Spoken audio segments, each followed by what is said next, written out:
So, wrestling. Yeah, We are. we are wrestling, and we talk about wrestling. You want to talk about wrestling? Yeah, why not? Nothing better to do. Oh, there's a lot better to do. There's always better stuff to do. Like, we could talk about The Flash, dude, or Legends of Tomorrow, or Batwoman, or like the Cat Family, or Mysteries of the Deep. We could talk about all of that stuff. Like, yeah, we can talk about any one of those things. I thought you would have been the smarter man and bring up low key. What the hell is Mysteries of Deep, by the way? It's a new DC show that hasn't been made yet that I made up for no reason. That's good enough. That's a good enough answer. Okay. That's a good enough answer. Wait, did you watch Low-Key? Yes, sir. You did? Yep. Oh.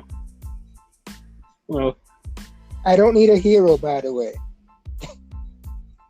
you do. Anybody You that watched do. this episode know what the hell I'm talking about. You do need a hero. You do need a hero. Like, we all need a hero. And also, like, low-key, I love being right. As always. As always. That's So- funny. Like, jokes aside, as soon as he said that, I automatically thought of you, though. You know Like, what, that was Joe? funny. Also, when he said that, I also thought of me. that was 100% me line. I'm like, that's 100% something he would say. Yes. Speaking of me being right, let's just get right into NXT. All right. How right I was. It How was. right were you? It started off with William Regal coming out to say things and words. The weirdest part about Regal coming out was like there was no music. It was weird. It was no music, none at all. That bothered me. Yes, because like Regal has music, and it's like, why did Regal not have music now? And he's out here and he's talking and he's sad and he's crying and he's talking about him being part of NXT and how much he loves NXT and this is his place, and after 7 years he doesn't think he can do it anymore.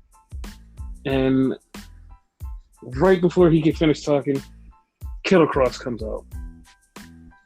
And Cross gets in the ring with a suit and tie, him and Scarlett, and he's talking to Regal, and he's like, I told you last week that you're not fit to do this job, so I came here to see you face to face so you could quit.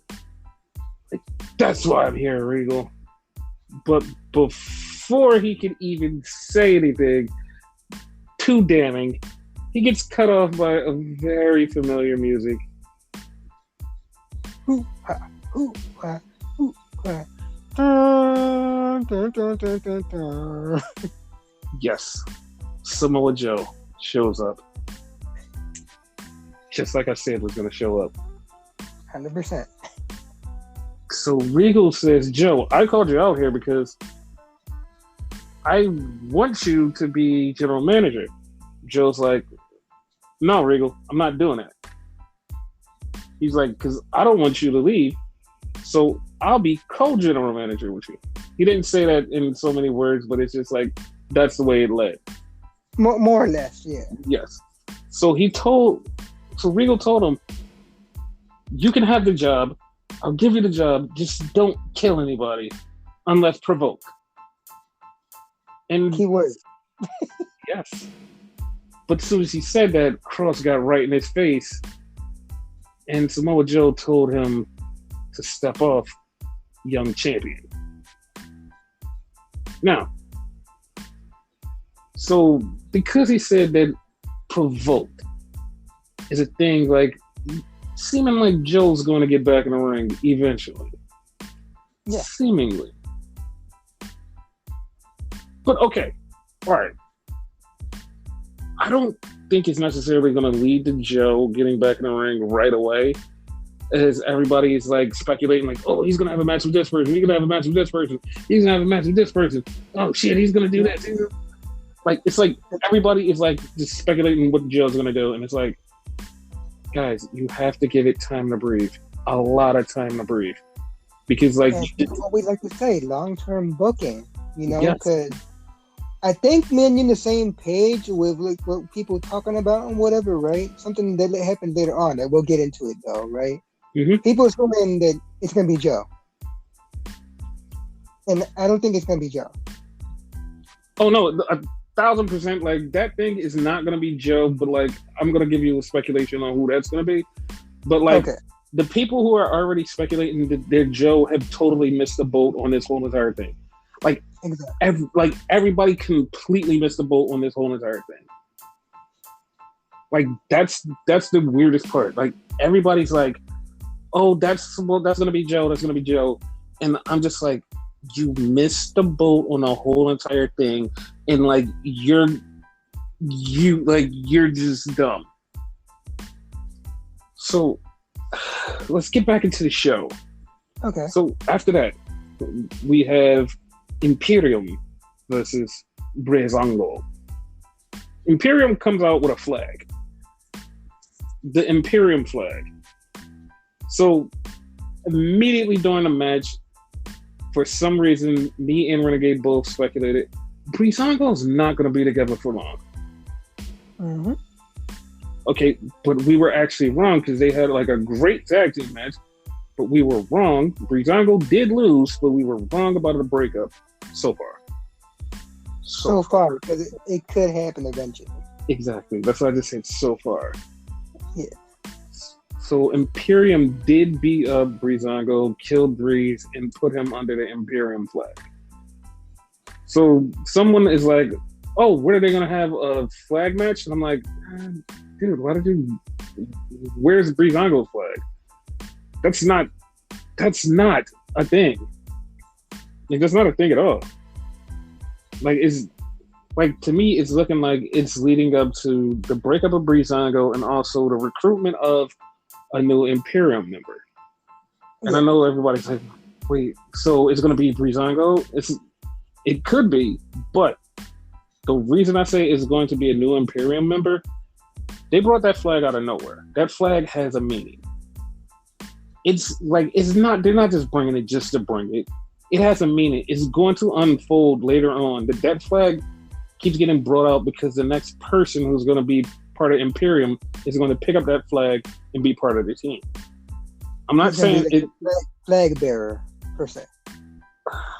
Not necessarily. Not necessarily. But the thing is, like, I'm not saying that it's going to be either Breeze or Dango. It's going to be somebody, but the Breeze and Dango thing is going to lead to them separating eventually. Yeah. So, like, that's a two-part story. So after the match, we go to the back, and Kyle O'Reilly and Adam Cole are fighting, and Regal comes with the security and separates them. This is where, like, the most confusing part of the show. And I lie to you not, like, anybody who says they understood what happened is a motherfucking lie. Because everybody collectively, everybody in, like, real time on social media and people that we were talking to at the same time, everybody totally got it wrong. Like, they completely got it wrong. Because Regal looks at both of them and separates them and says, you two had an unsanctioned match, so pick opponents. It's like, wait, okay. Do they pick opponents for each other? Or are they picking opponents for a tag team match? Are they picking opponents for something later? Like, what is happening? Like, there was no clear answer to that story. Everybody collectively was like, okay, what? because it like Regal didn't specify what was going on, and then he said something and no one caught it until 3 hours later. That's how random this situation was. Like, he said everything, but everything got misconstrued completely. I was under the impression it was a pick your poison match. Exactly. See, like, everybody was confused because nobody knew what was going on, and it was the way Regal explained it. I was just like, okay.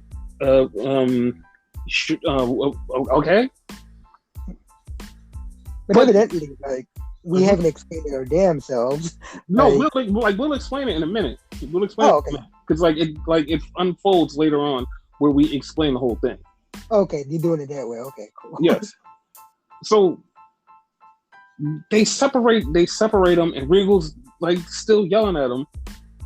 So Adam Cole and Kyle O'Reilly was like, "Fuck it, we're gonna go back at each other." And Joe steps in, and Joe separates them, and Joe chokes out Adam Cole. Now, immediately, this is where everybody goes, "Oh, we're gonna get to see Joe versus Adam Cole eventually." And I'm just like, okay. I don't know how you people just like automatically jump to that. Like, I'm like, it's easy to jump to that. It's like completely easy. Just great. It's like easy. It's right there, just right in your face. I think I'm just gonna read this book. No. That's not what's happening. Like, first off, that was more or less done to assert Joe's dominance, because Regal can't control everything. What Joe just did was, I'm gonna make sure that everything Regal says happens, and you motherfuckers are not gonna cross the line, or this will happen. That was his stamp of, do not fuck up, I will fuck you up. That was Joe's stamp. And everybody took that wrong. Now, I'm going to explain a little bit further what that meant for Adam Cole. It does not mean him and Joe are going to have a match. It does not mean. So, we cut the commercial break, and we come back to commercial break, and they show something like a phone charger and at 1%. Then they go into the Santos Escobar promo. Now, out of the whole entire universe, one person picked this up, and it was Renegade. I literally wrote it off as like, oh, this is part of the commercial break. Renegade goes, hey, what do you think that was a promo for? I'm like, what the fuck are you talking about? That was a commercial. He's like, no, that was a promo. That was part of the package. I'm like, dude, what are you talking about? That was a promo for like something, like a phone or something. Later on in the show, we find out that it is a promo. It's for something happening, and Renegade was the only one who picked up on it. Good for you, pal. Once in a lifetime thing. Like, usually I'm late to the party when it comes to that shit. Yeah, because like I really thought it was just a fucking part of a commercial. Like, I seen everybody else say the same exact thing. It's like, I swore this was a commercial. Like, after it happened the second time, everybody was like, oh, it's a promo. The first time it was like, it's part of a commercial. That's all it says. Because then they went like 11% after a while. Yes. Like, oh, okay. Then 21%, and I think that was the last one? That was the last one. Okay, so it should be at least 75 or something like next week. Okay. If it's me, which they do have little semblance of me, 3 weeks. It's gonna happen at Great American Bash. Okay. Because this is what's gonna happen. Next week is gonna charge up more. Then a week after that, because if I'm not mistaken, I think the week after is the July 4th one. Is it July 4th? Like, it might be July 4th. I don't know. I think so. Or they're gonna stretch it out for 3 weeks, and then like, however it's gonna go, because like it went from 1 to 11 to 21. So you still have 40, 60, 80. That's 3 more. Then like the week after, you could have it at 90. Then you could have it at 99. Then the week of the Great American Bash, 100 person re-debuts or debuts, whichever one it is. So like it all like it leads up perfectly to like Great American Bash. Hopefully it's a shocker that like is going to actually make people go, holy shit, or it's just a return of some people that are going to be like, oh, you are back. So yeah, not a throwaway like, that yeah, no. kind of like Waterman. No, I'm pretty sure this person, whoever it is, a return or a debut, will kind of be exciting. Yeah, it's gonna kind of be exciting. So then we get back to the arena. Kushida is open challenge for the Cruiserweight title by Blake Christensen, who's going by another name, Trevor or Trey something. Trey Baxter, yeah. That's his name. And for a lot of people who haven't seen Blake Christensen, it's like, oh my God, this dude is really good. Like, he's fucking killing it. And I'm laughing because all these people are like, oh my God, I've never seen him. Like, he's so good. And I'm laughing because it proves a point. It proves a really funny point.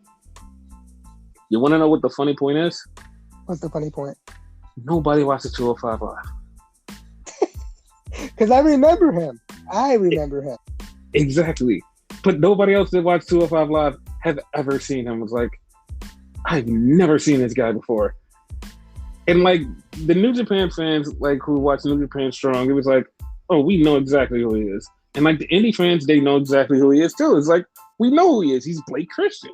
Like we know who he is. Like we know this guy. Like we've seen him before. But it's like in your own system, you don't even know what 205 Live is. And we're gonna make even more fun of that later. Because something else happened. This like, even in your own fucking club, you have no idea what the rest of this means. Exactly. But they're having a match, and then all of a sudden Kyle O'Reilly comes out.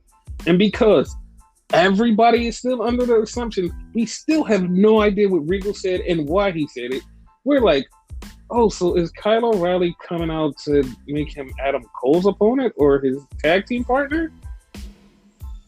And I just immediately jumped to, oh my God, this is a remix from Best of the Super Juniors. And like, you said it out loud too. Yes. And a lot of people that like have not watched New Japan have no idea about the match. Then a lot of people who come late to the New Japan party have no idea about this match.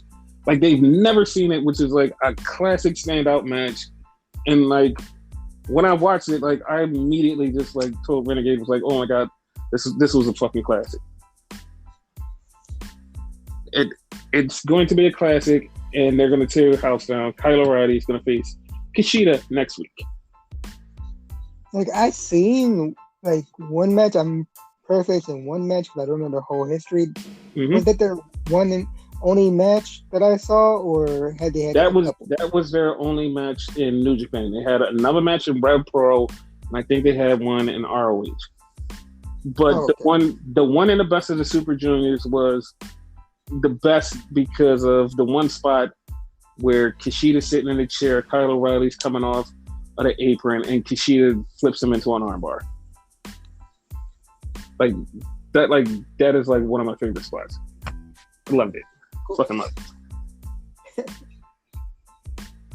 So after the match, we get Frankie Monet, and she's cutting a promo, and she's like, next week, no, wait, did she say next week? Yeah, next week, I'm going to have an encore performance. Okay, cool. But then she walks in to see Aaliyah and Jesse Kamehameha, and it's like, you guys could have won, but Robert Stone is holding you guys back. So, yeah. And then Robert Stone comes in, and she's like, Robert, I was just saying how everybody needs to follow your advice. And then she like looks at them and then leaves, and they're like, yeah, you know what? We might have to get rid of Robert Stone. So They do. So what would you think of a Frankie Monet faction? It would be cool, actually. But better than they will do better off with her than they are with Robert Stone, to be honest with you. Yes, completely, 1,000%. Because like, didn't he have someone prior to that? I want to say it was Chelsea Green. Yeah, he had Chelsea Green, and he totally botched that. Yeah, he worked wonders for her career. Yes, he did. But like, okay, I'm gonna put it out there. I'm not gonna like totally shit on Chelsea Green, but like at the same time, I'm just gonna say it like it is. Chelsea Green was totally accident prone, and 100%. The thing is, like, she's down right now on off time. She's not doing anything. She almost injured herself at home, and I'm just like, dude, you shouldn't wrestle. Like, you keep getting injured, and you shouldn't wrestle.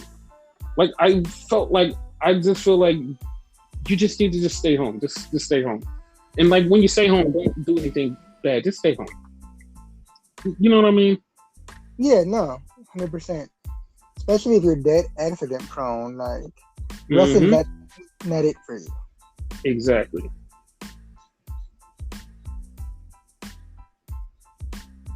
And then we had a promo, and this is $1 million promo, and I'm gonna break it down from every aspect of why this was $1 million promo. Not just because it had the $1 Million Man, but it was $1 million promo. So, LA Knight comes out. $1 Million Man is going to give him the $1 Million title. And LA Knight is talking about, hey, I grew up on you. You're my favorite. I had to toy with the $1 Million title.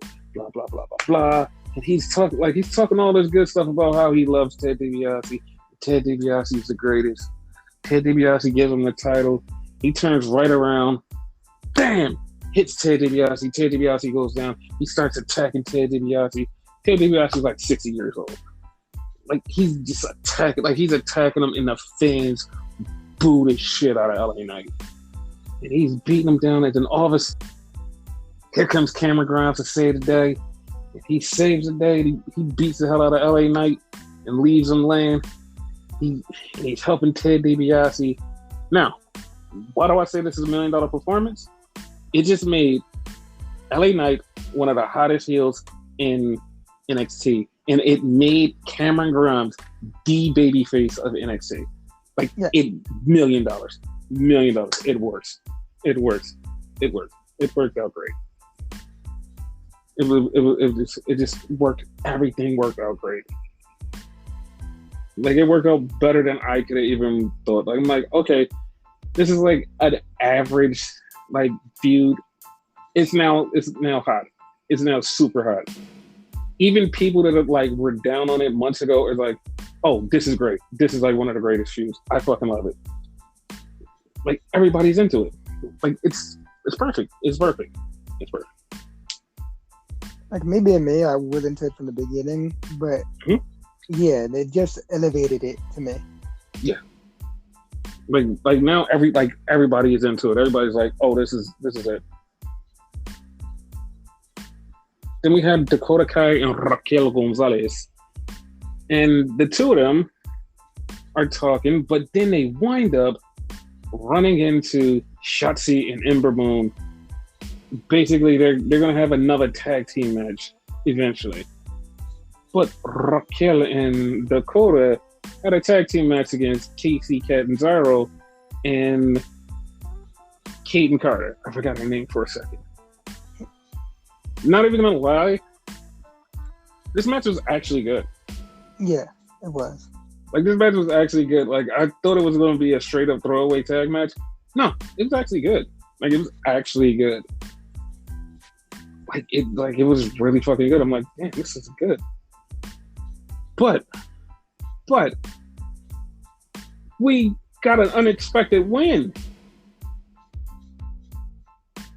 That was unexpected? No, it wasn't unexpected. It was just fucking around. It was totally expected. Dakota Kai and Raquel Gonzalez won. Like, why couldn't you let me have that? You could have just been quiet and just said nothing. I could have been like, Dakota Kai and Raquel Gonzalez beat Casey. No, like I'm thinking, like, am I fucked up? Like, I clearly remember who I thought was gonna win one. No. I wanted to fuck with people. So then we get an Everrise promo, and they're trying to fix a house. They got beat up by. They do rule.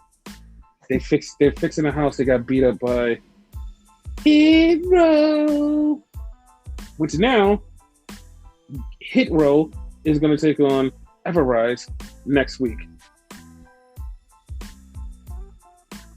And then we officially get Kyle O'Reilly versus Adam Cole at a Great American Bash in 3 weeks.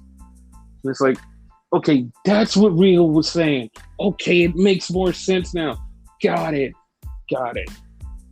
Here's what I'm missing though. Does it have a stipulation? Because like I didn't catch. No. Because this is what was said, and like this was translated later on. Okay. You two had an unsanctioned match. Now you're going to have a wrestling match. That's what was said. That's what they're going to have, a wrestling match. Okay. So then we find out Kyle O'Reilly next week versus Kushida, and Adam Cole still hasn't picked his opponent.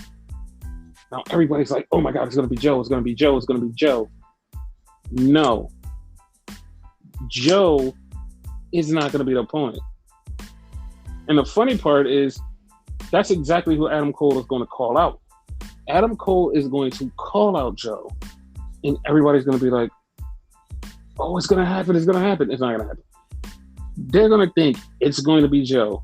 Joe's going to come out and like, I can't wrestle, but I found somebody who can wrestle.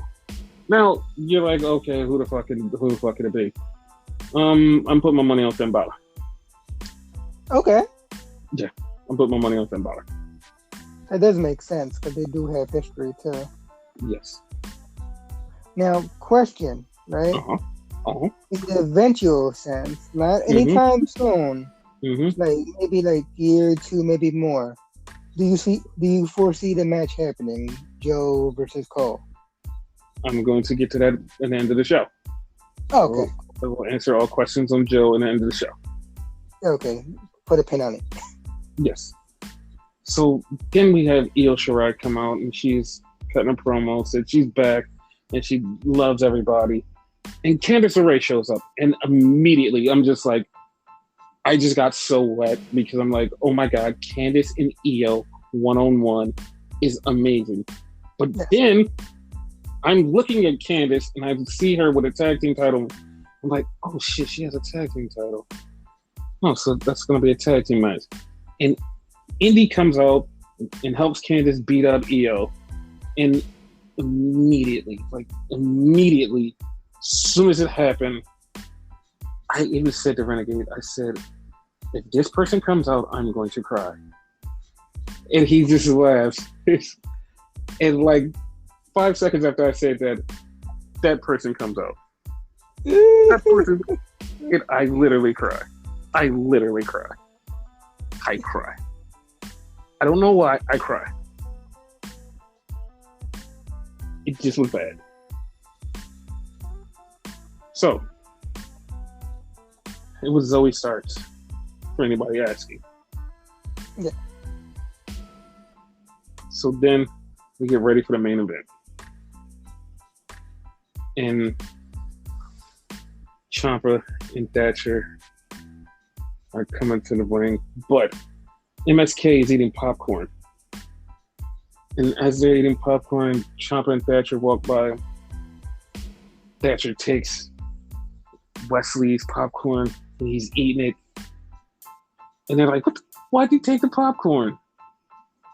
And they still come out. And it's like, okay, that's the thing. Then we have a very funny, good promo. Joe and Regal are in the back, and Mackenzie is trying to talk to them, and all of a sudden, Joe, and it's Johnny Gargano and Austin Theory, and they're just fucking with Joe, like, hey, we're glad to see you back, Joe.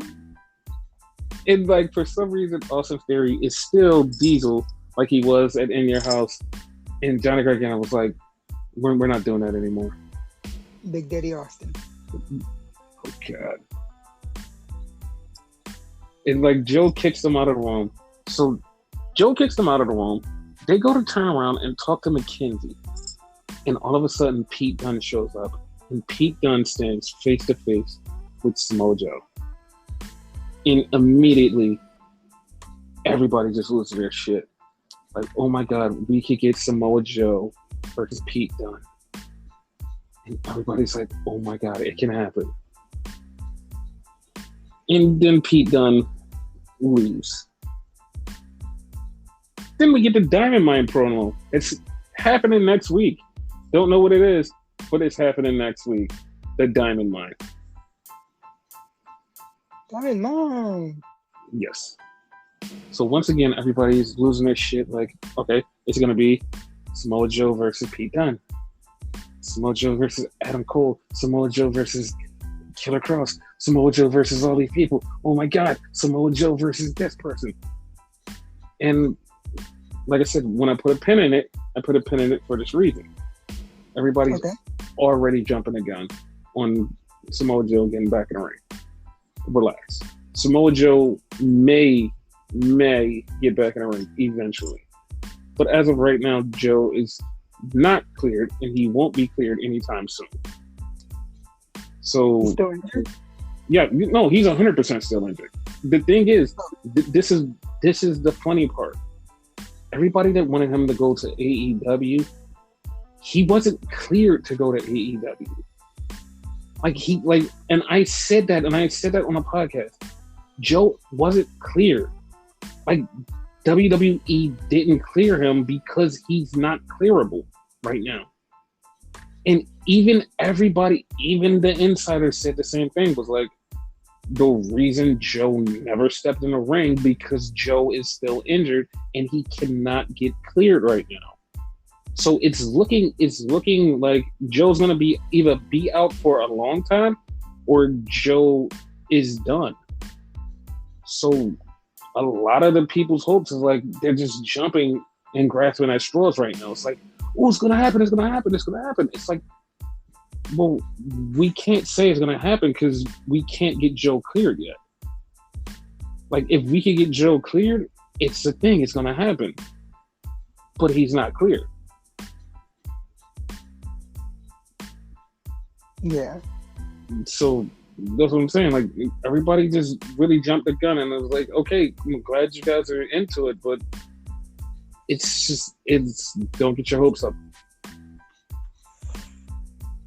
It's better this way anyway, like long-term booking, like let it simmer and wait, when it's ready to happen, Yeah, but like to be honest, and it's nothing against Joe because I love Joe's work. I love Joe in a ring.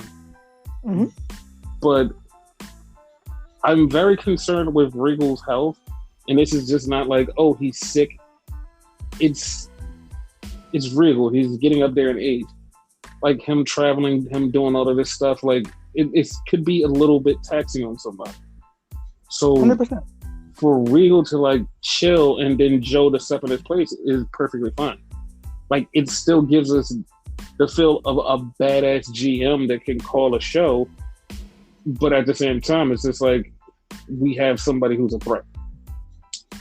Like, and that's what NXT needs. Yeah, 100%. Like, Regal needs to eventually, not right now, maybe next few years, retire and just chill at home. Yeah, no, I actually like, no, to be honest, like, because of this, I actually see this happening a lot quicker than that. Like, I see Regal by the end of the year probably going, you know what? I'm giving this to Joe. You proved yourself. You're my new general manager. I can't do this anymore. Okay. Like that's what I said. But then we get into the ring and we have a fucking tornado killer tag match between Ciampa, Thatcher, and the grizzled young vets. It was a badass match. It was a fucking badass match. Everybody was talking about it. Great match, 100%. Yeah, and the match was like so, like it was just so fucking good. And basically, the winners are looking like they're going to be number one contenders, which was Ciampa and Thatcher. But like the Grizzled Young Vets are just like so damn good. Like they're like fucking, they're great. Like Drake and Gibson are just fucking great. Just fucking great. They'll go for the titles eventually, you know? No, they went for the title. Remember, they went for the titles at the 6-man. Yeah. I mean, not the 6-man, the 3-way. Yeah, the 3-way when it was vacant. Yeah, no, I know that. I'm just saying, like they'll have another opportunity, you know. So yeah, it's not like they're done. Yeah, they're amazing. Like they're amazing. Yeah. But yeah, like that was the end of NXT, and the thing about it is like everybody after NXT was like, oh my god, NXT just was on fire tonight. Like this was like one of the best episodes of NXT. This felt like a whole like redo for NXT. This was so amazing. Like this, like we needed this. Like this is the new NXT. And it just felt like a shot in the arm for NXT. Mm-hmm. Like it just felt fresh and new and different, and like not one person was like, oh, this totally sucked, this episode sucked. Everybody was like, oh my god, this episode was so good. And like people even was like, oh my god, this feels like the 2015 2016 versions of NXT. I was like, I mean, yeah, it's like that. I've seen those years thrown out there too. Yeah, because it just felt like it just was a redo that felt good. It was like, okay. This is good. So next week we'll find out what Samoa Joe and William Regal have in store for their show. Hopefully something good. Now, question, right? No answer. Mm-hmm.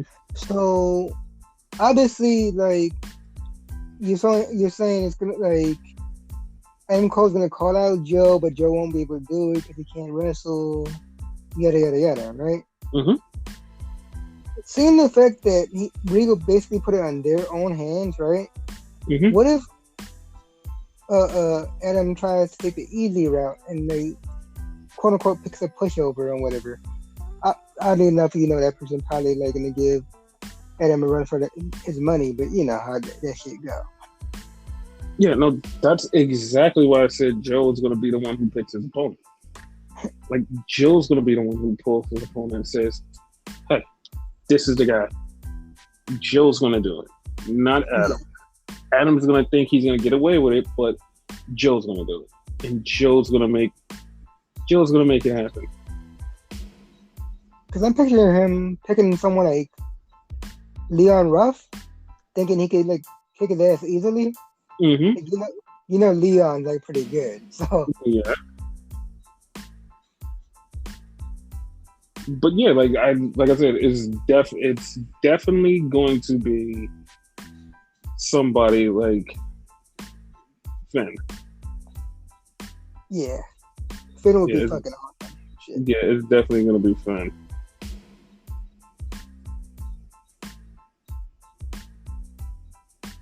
So yeah, that's the thing. NXT UK. Okay. So NXT UK was like, it wasn't like a super hype show, but like it was a couple things that had me going, okay, this is something. Like, this is something. It's gonna lead into something. Oh, it's gonna lead into a lot of stuff. So, first off, it started off with Wolfgang versus Sam Gladwell.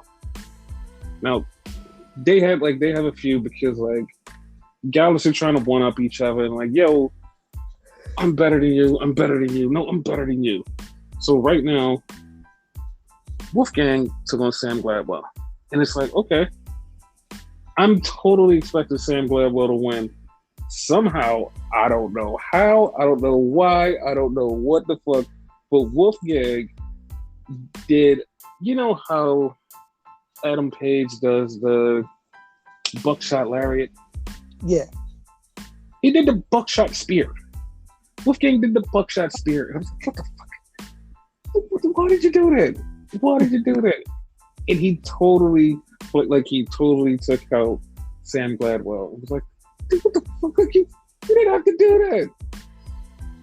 I was so shocked. And it was so bad that Sam Gladwell at the end is like sitting in the corner going, yo, how the fuck did you beat me? Like, he just has his face, and it's like, how did you do this? It was fucking hilarious. It was fucking hilarious. Like, I loved it. You would think Sam would have won that shit. Yes, that's exactly what I was thinking.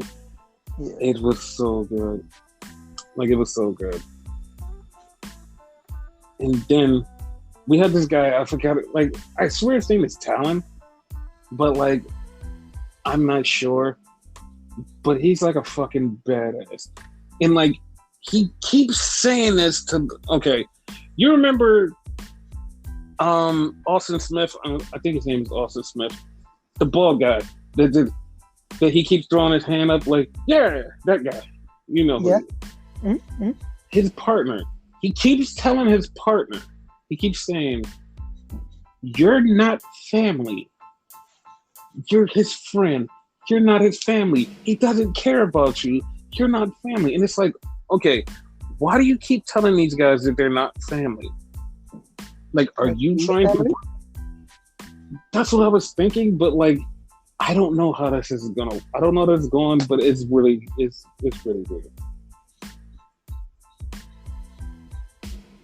And then like everything... So then we get the other guys, remember? Mark Coffey, I think it is. Is it Mark Coffey? Yeah, right. Mark Coffey, he's in the back, and Sam Shaw is back there. And he's like, hey, you're here. I want to fight you.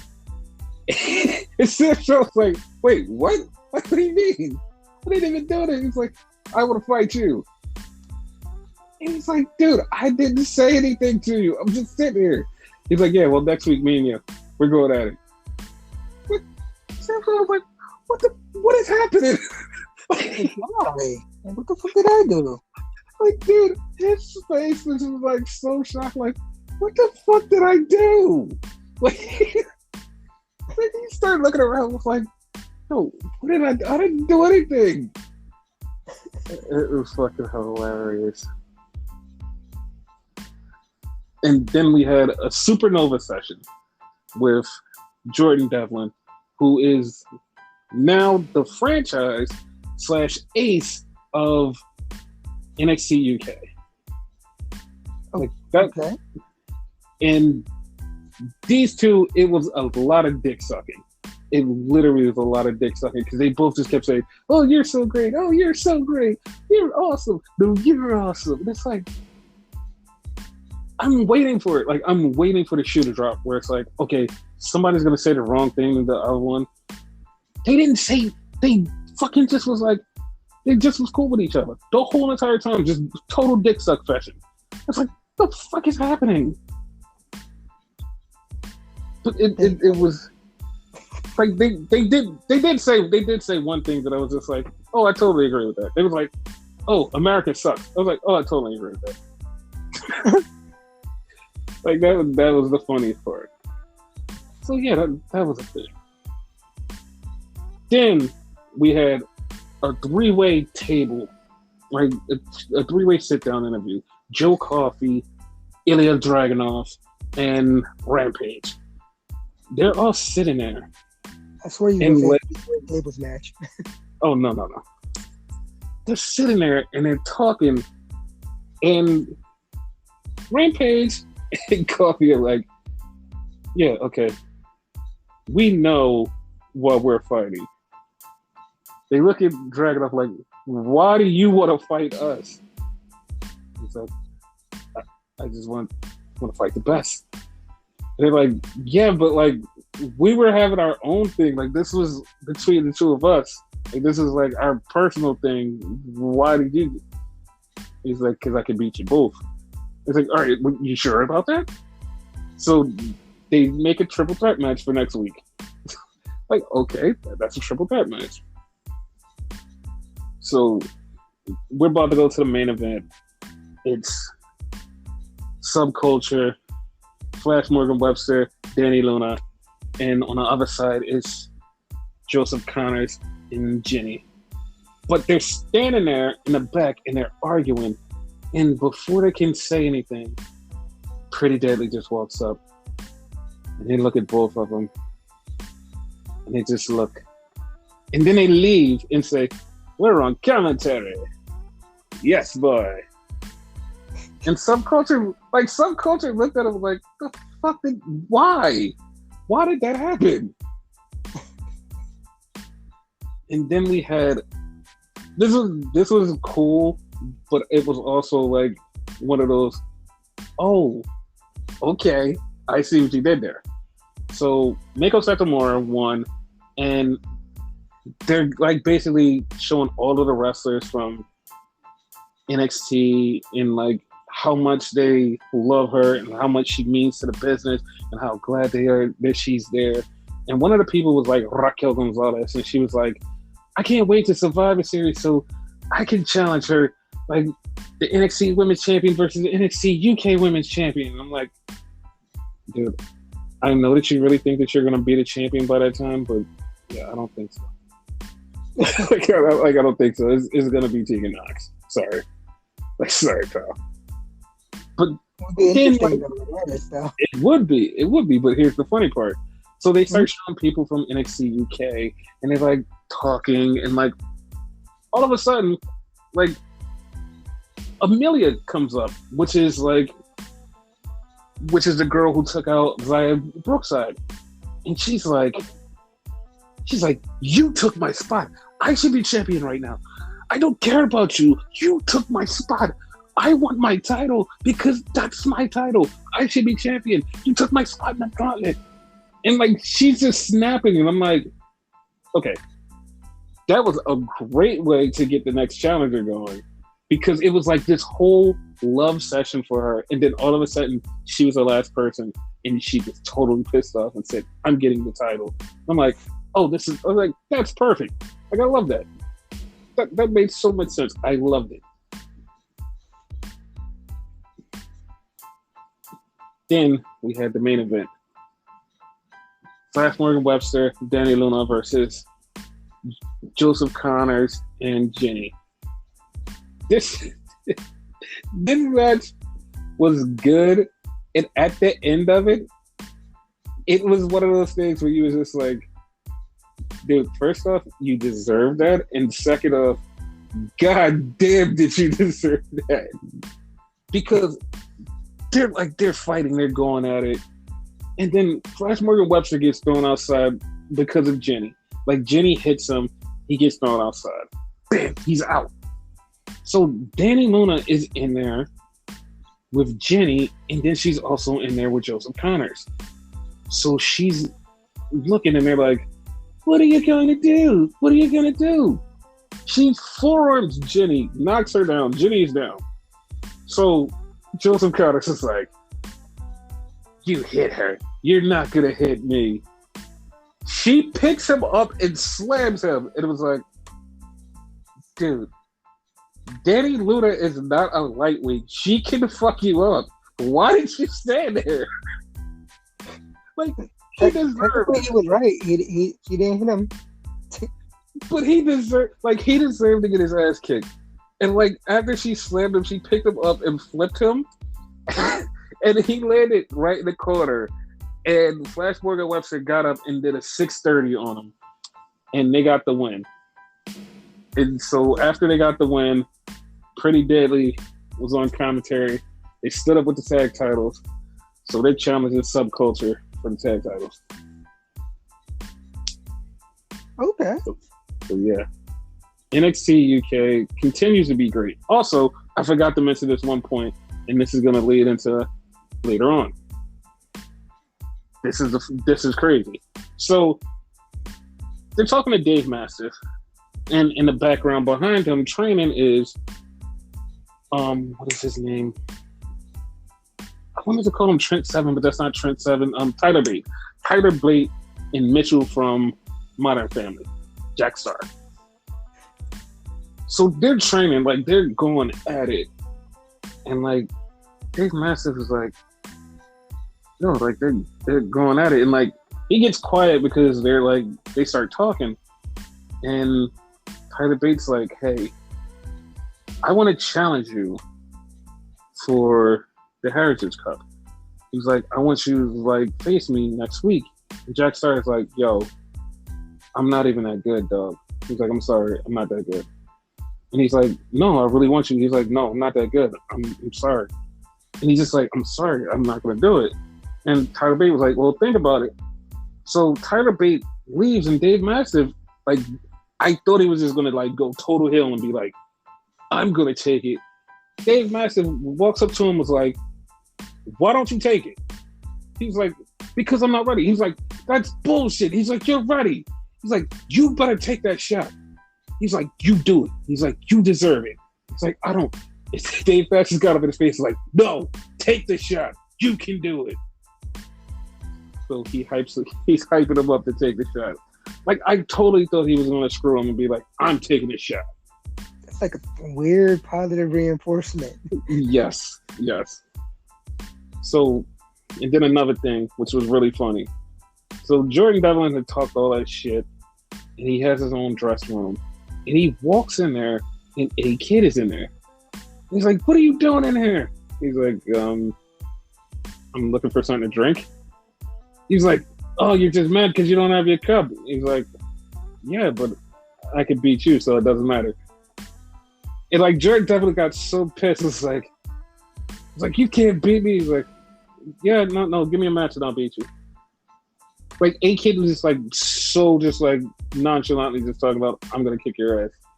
And like Jordan Devlin was so pissed. And he's like, I'm gonna beat you. And a kid's like, no, you're not. Oh, I found the glass. And then he just left, and like Jordan Devlin was pissed. What the fuck? Like, this motherfucker. He only went in his room to get a glass. Ain't that a bitch? Yes, it was so funny. Like they're gonna have an awesome match because I know that a kid is gonna fucking kill it against Jordan Devlin. But yeah, NXT. I don't know why people are not watching NXT. Like, a lot more people should watch NXT. Don't know why. NXT UK. NXT UK. That's what I meant to say. Yeah. So Monday night, a lot of stuff happened there. A lot of stuff happened. What, pray tell? Oh, just a show.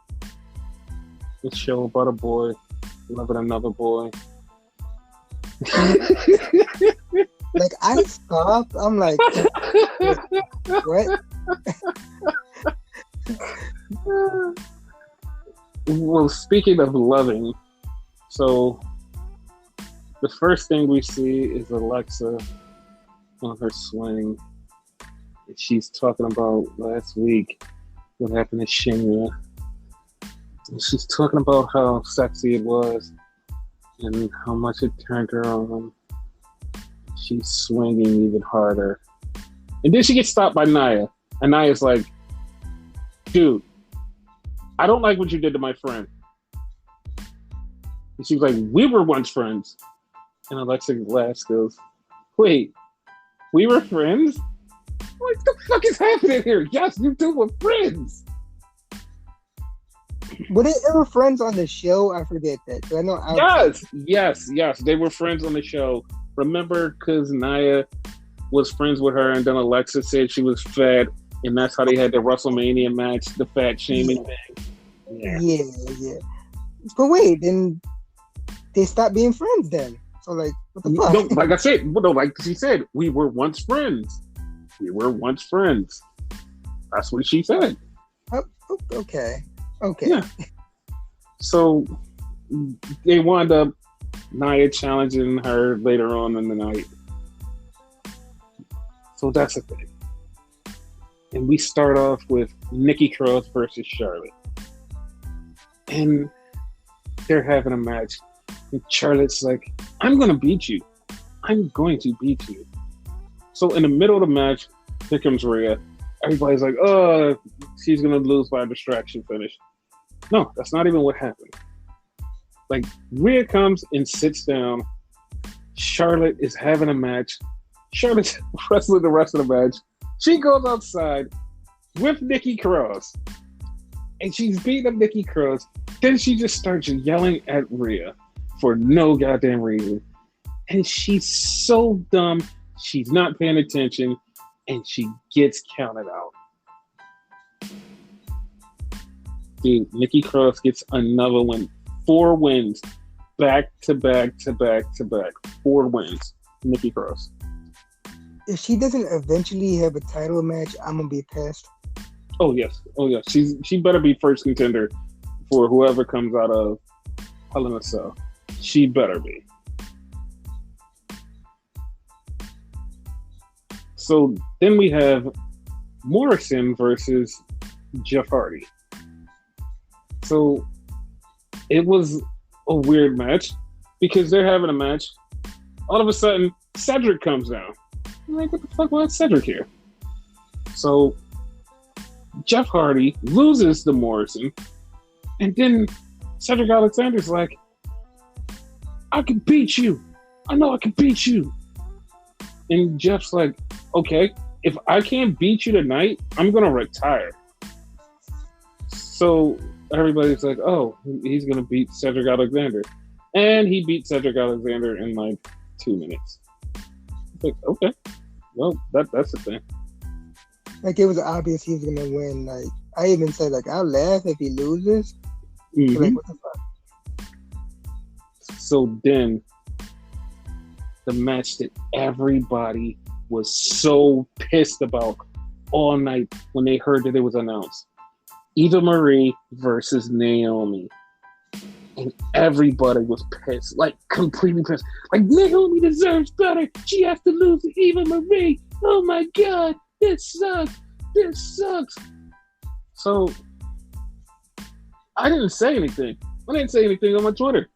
I just posted a gif of Piper Niven. That's exactly what I did. I didn't say anything. That's all I did. Was post that. And as shocked as I am, just came out of nowhere. Piper never showed up. And Piper Niven is Eva Marie's person. Yay! Yeah, because they never said exactly what she's doing with her, nor did they ever say her name. Yeah, and nobody knows who the fuck she is. Like I said, people need to watch NXT UK because Michael Cole had no idea who she is. Michael Cole had no idea. Oh shit, Michael Cole wasn't there. Michael Cole wasn't there. My bad, Michael Cole. I didn't call you out. But like, oh, I said Corey Graves. Shit, my bad. Corey Graves, the other guy, and the other guy. Yeah, none of them knew who she was. And it's like, what the fuck is wrong with Michael Cole threw me off because they're always together. So yeah. Like, that kind of pissed me off that nobody knew who she was. Varient and who the hell is the other guy that's normally there?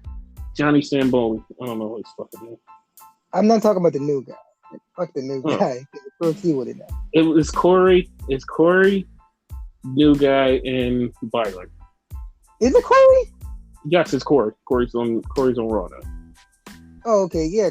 Corey should know who she is. So. No, nobody knows. And like, they just left it at that. It was like, we don't know. So Piper Niven did beat Naomi, and they said Eva Marie won, which is weird to me. Not to me, because I'm weird like that. Okay. Her name might also be Eva Marie.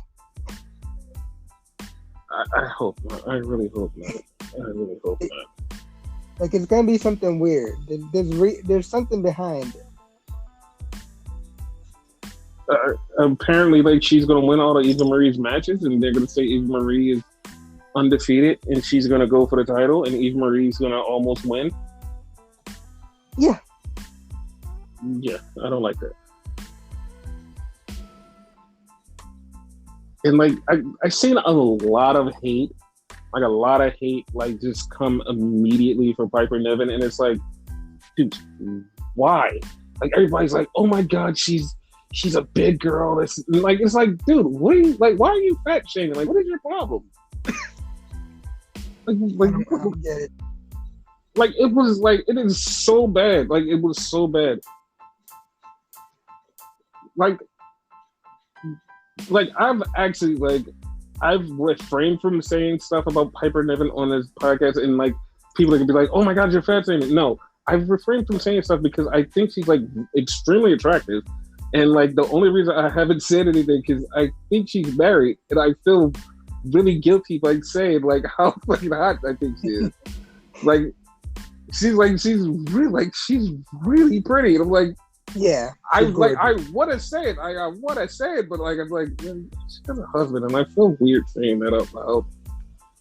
I ain't afraid to say it. She's gorgeous. Fuck that, dude. But like, she has a whole husband. Like, I don't want to offend him. But like she is like super hot though. Just saying. Like, had you said like all this shit people saying online, then he'll be offended. But oh no. I just think your wife is hot. Yeah, you know, man. Like, people stupid with that shit, and I could, like, in a way I could see if you're like kind of mad at her, fine, right? But you're mad at her by proxy because you're mad at Eva Marie. Dude, like, I'm excited for her because, like I said, not only like do I find her attractive, but like, I've followed her career since she was in Japan. Like, I've been watching her for like about 6 or 7 years, and it's like, I've watched you go from Stardom, Progress, like Rev Pro, ICW, NXT UK, and then to the main roster. I've watched your whole progression, and like, I am just totally there for it. Like, I'm excited that you're on Raw. Like this whole evolution of me watching this, and like watching you from like those stages to grow to being on Raw, like national television, is like fucking great. Like, I'm fucking excited. Like that excites me more than anything. It's like, to watch somebody grow and make it to this point, that excites me. Like, that makes me happy. And once again, it's someone else that you introduced me to. Plus, like, I don't, like, she's been a lot. I don't know if you mentioned it. She was in the Mae Young Classic. Yeah, she was there too. And it's like, like, why Corey should know about her. So it's like, what the fuck? And it's like, it's so crazy because like, I'm just shocked at the way that people like just totally just turned on her. Was like, oh, who is this? She's fat. It's like, dude, what is wrong with you people?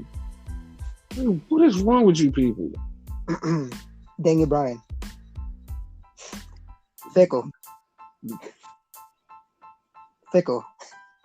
They're not even fickle. They're just fucking incels. They're fucking incel virgins that sit at home and have nothing to do but fucking complain. Like, I don't understand. Like, but like, why do you attack a woman's body? Like, why? Like, what do you get out of that? Like, you fuckers are just like some fucking lonely ass bored bitch virgins. Like, I don't understand. Like, my mindset doesn't even fucking figure how these people can even formulate to go put fingers to keyboard. Like Like, what is your mindset? Like, who are you? Like, you're nobody. Like, you fucking suck. Like, you're behind a keyboard. Like, you look like garbage. You look like complete garbage, and you want to talk about a woman. Like, you look like complete garbage. I don't understand. Like, I don't understand. And if you're saying, oh, you're shaming me, bitch, you deserve to get shamed.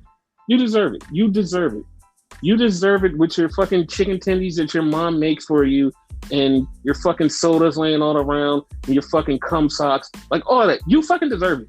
You fucking deserve You deserve everything that I fucking say about you. Like, you deserve it, you pieces of shit. Like, you can't even fucking go outside and get a job. Like, you are some worthless bitches. Like, all you do is complain online. Like, every time a woman does something, I have to complain because I can't get a woman. Maybe if you learned how to fucking talk to a woman, maybe your fucking bitch ass wouldn't have these problems. You're just fucking pieces of shit. And you know what? I'm gonna wish the worst thing to happen to you. I hope your dog dies. I hope your cat dies. I hope your mom gets hit by a train. I hope all of the bad things in the world happen to you because they deserve to happen to you. Because I hope someone shits on your grandmother's grave. You deserve this. You deserve all of this. Every one of you deserve this. You should all take a note and jump off a bridge with a rope around your neck. Do it. It'll help the world. It'll make the world a better place. You deserve this. You deserve this. You deserve this. Here's your attention. Now die. I am the Renegade Enigma, and I approve this message. Yeah. Now, back to Raw. Yeah. So we had the New Day versus RK Bro. This match was good. This match was really good. But the thing that confused me at the end was like, okay, Riddle is like having a little couple of heel tendency moves, but the thing that confused me was, why did New Day have heel tendency moves? Right? That's a good point. Yeah, it was like, I'm confused on who's the bad guy and who's the good guy here. And like, oddly enough, Randy had like the least amount. Uh-huh. And Matt Riddle got hit in one spot, and this spot, I have to talk about it. He just looked like he just straight nutted. It just was weird. I was hoping you would have brought that up. I was hoping. It was so weird. It's like, why did you do that? Like, out of every reaction, you could have did other things. Why that? Why that? I'm trying to describe it for like the listeners and whatever. It's like he's laying down and he like thrusted his hips like up, like whatever, like no other part of his body, just his hips, like like why? Okay, so our listeners, most of our listeners probably have sex.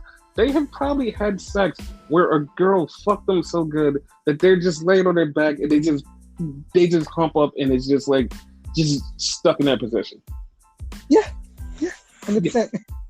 Yeah. So like they know. They'll know. They know exactly how they feel. But just in case, man, I'm not using it as a derogatory word, but just in case there are any virgins, just basically his hips were up, Listen, if you're virgins, as long as you don't insult women, you're fine. You'll get laid soon. It's okay, pal. Sometimes it takes time. It's fine. There's girls out there that's gonna like you for you. Trust me. It's fine. It's okay. No one's really judging you. The ones that we're talking about is the ones who are derogatory to women. We're not talking bad about you. Just take your time. Yeah.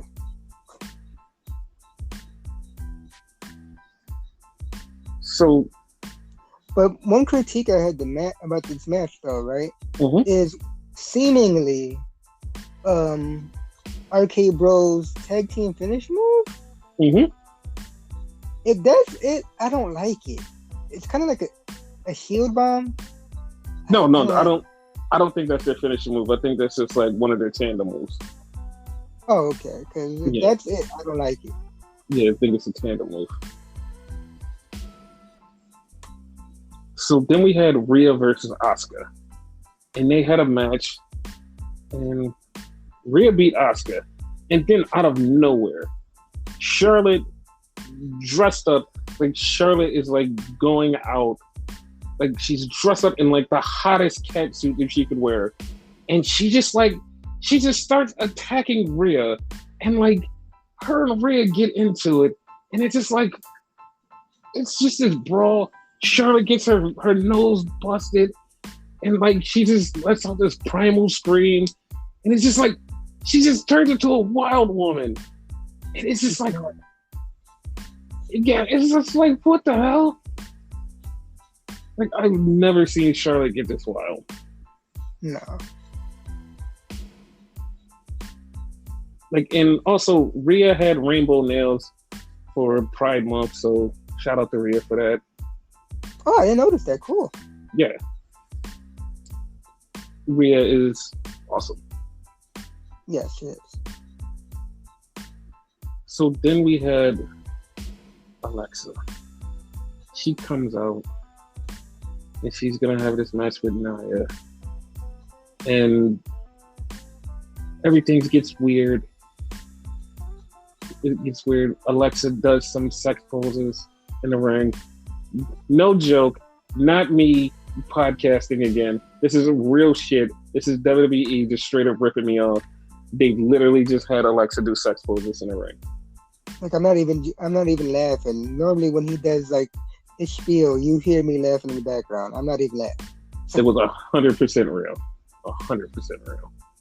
She's doing sex poses, and it was like, what the fuck is happening?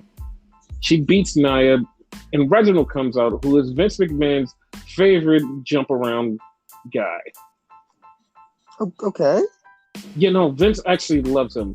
Vince thinks he's the coolest person in the world. Vince loves everything about him. So Vince does everything he can to write him into the script.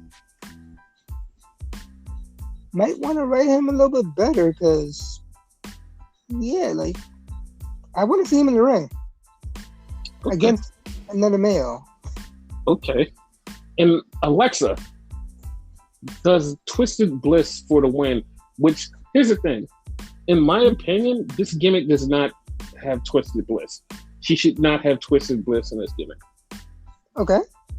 Because, like, I feel like you have this evil gimmick. Why do you have Twisted Bliss, which is like a flip move that, like, excites people? You should have just, like, some ground move like your DDT or something dumb. You should have that. Counterpoint. What? 100% agree with you, right? Mm-hmm. But she's in the ring with Nia, right? Mm-hmm. So you would have to do that move to win because it's against Nia. You can't do like a power-esque move and whatever. Like you would kind of have to get Nia on her knees. Okay. Which, you know what I mean? And I know with this segment that sounds bad. Y'all know what the fuck I mean. So you could do like a DDT or something. But dude, I have 1,000% counterpoint. Okay, go ahead. But you see where I'm coming from with that. No. Before she did Twisted Bliss, she had her on her knees and she hit her with the DDT and she was laid out. That's exactly why I'm saying she did not need Twisted Bliss. She had her on her knees, DDT'd and laid out. There was no need for Twisted Bliss. She just did it for the aesthetic. There was no reason for it. She had her on her knees right there, DDT'd her. Nia was laid out completely. Then she did Twisted Bliss. Oh, okay. So it gets like that extra shit. Yes, there was no need for it. There was no need for it. None.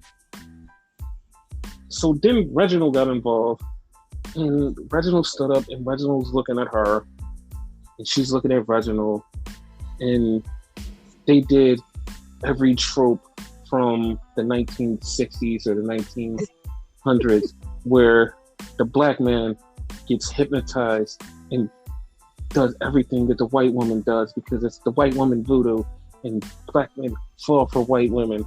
Stereotypical racism. And that's what happened. And then Alexa snapped out of it and Reginald snapped out of it and Alexa ran and it was like, oh, now she can hypnotize black men. All right, cool. That's okay. That's where we're going. That's where we're going with this one, huh? And speaking of black men, MVP is talking to the New Day.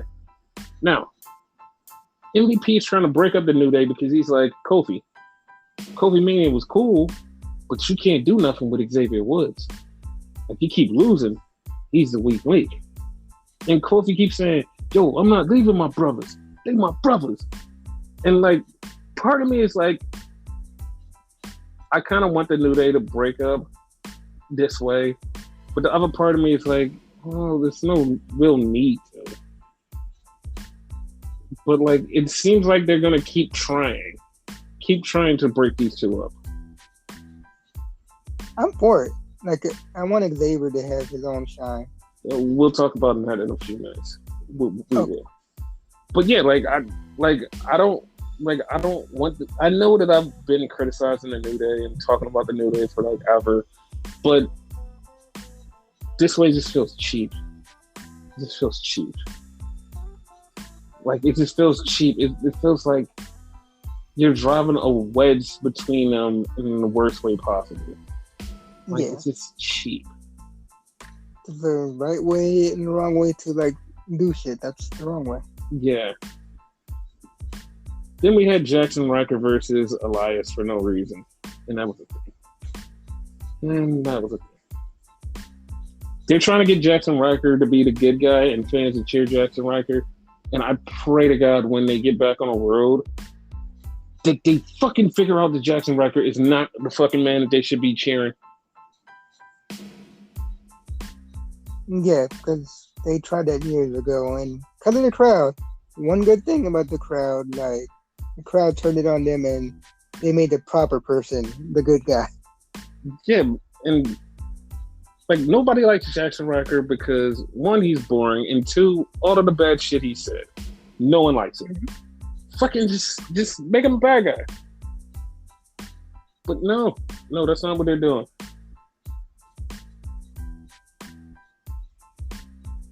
Yeah, so, he's 100% boring. Like, yeah. Nah. So then we had the main event. The main event that was... It was a long main event. It should have been something that wound up being something else, and it just angered me. So it's Drew McIntyre versus AJ Styles, almost in his corner. So they're having a match, and Bob Lash comes out with the girls, and they're sitting on the top of the ring. And they're sitting there. The match is going on. Bob Lash tries to get in the ring. Drew backs him down. Then all of a sudden, here comes the War Raiders to help out Drew. It's like, okay. My mind goes immediately to, ooh, they should have a 6-man like right before the pay-per-view. Me, not remembering, pay-per-view was just Sunday, so this is right before the pay-per-view. Them saying, haha, we got you. It turns into a 6-man. The War Raiders and Drew McIntyre versus Bob Lash, almost an AJ. Yeah, that was a thing. It was funny how, like, for like 2 minutes or a little bit more of the match, it was like a 2-on-1 match because like Bobby had to get dressed. Yeah, that was fucking hilarious. Yeah. And then he came out, they had the match, a lot of fighting, back and forth, punching. And at the end, AJ blind tags Bob. Bob gets in the ring.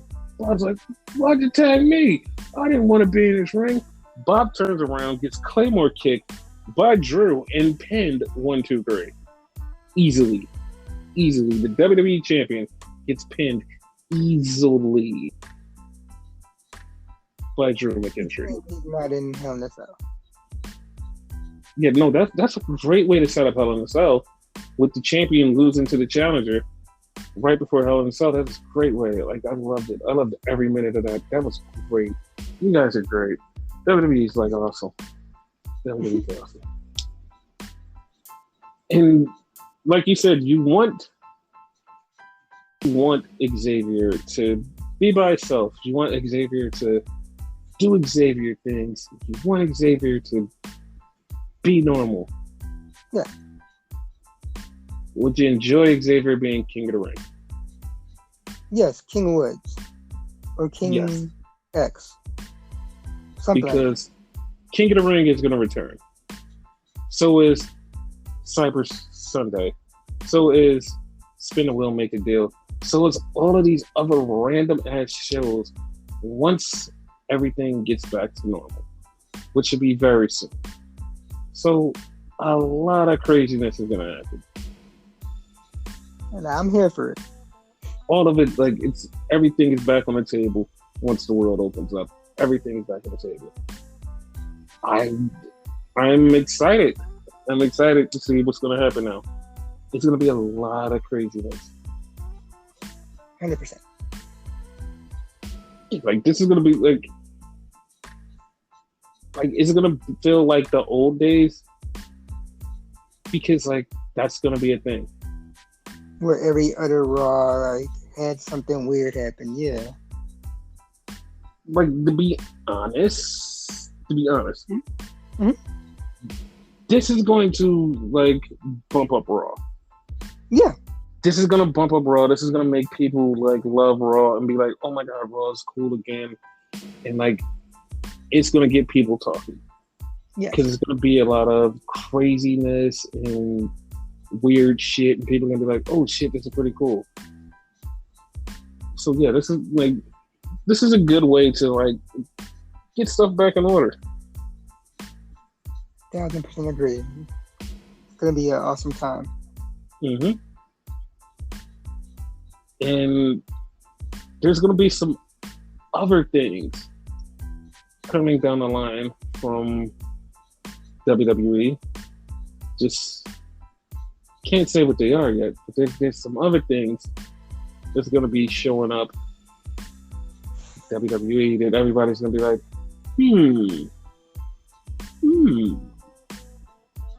That's what I'm saying. They're going to be like,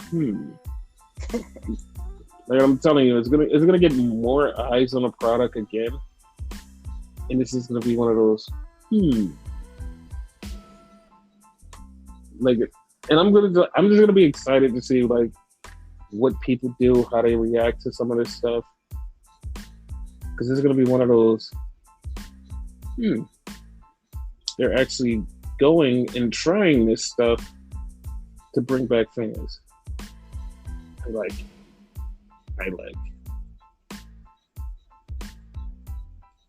Okay. So, where do you want to go? AEW or SmackDown? Which one? AEW, SmackDown? Which one? Yeah, SmackDown. You sure you don't want to start with AEW? Nah, we'll get into AEW in a minute because like there's something else that happened regarding that, but we'll get to it when we get to it. Okay. Nothing important, but you know. I mean, there's a lot could be said. There's a lot that could be said about that, but like I said, we'll get to that when we get to that. Okay.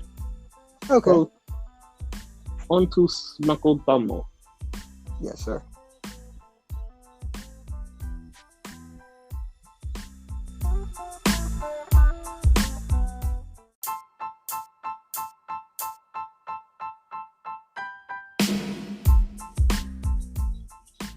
So, SmackDown. WCW. Okay, no. SmackDown is not WCW, even though some people would like to complain and say it is just like WCW. It is crappy, and it's just a bunch of returns and stuff that people need to see. It's all that stuff. It's just a bunch of rematches and it's blue Raw. That's what people say.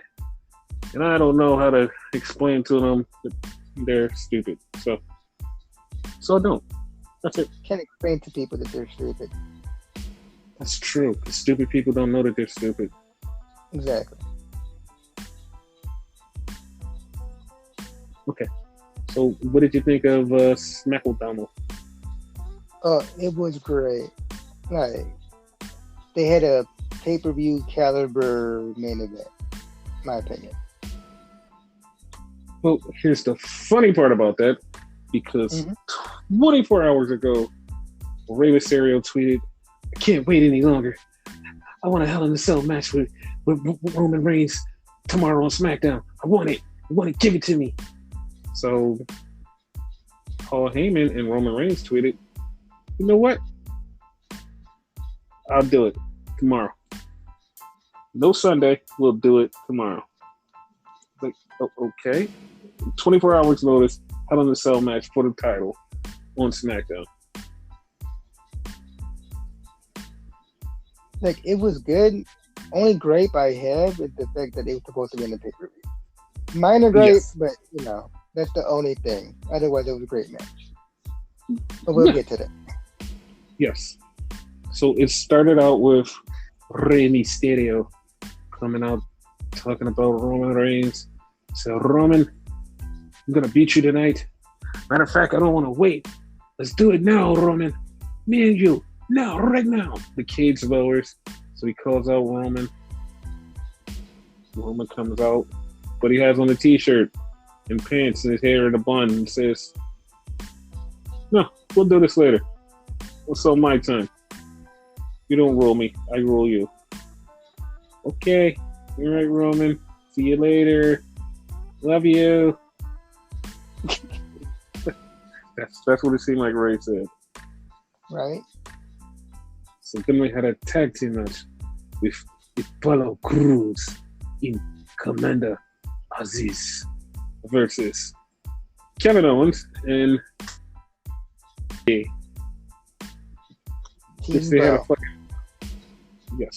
had a fucking great interaction before coming out, because Kevin put over Big E.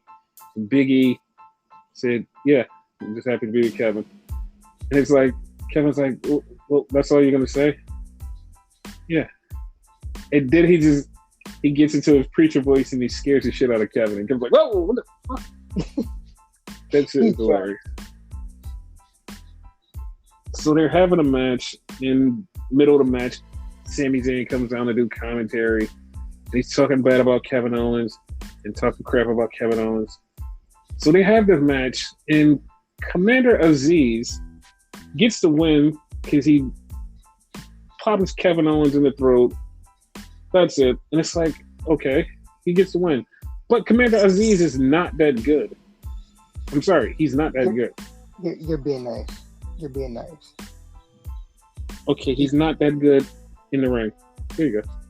He sucks.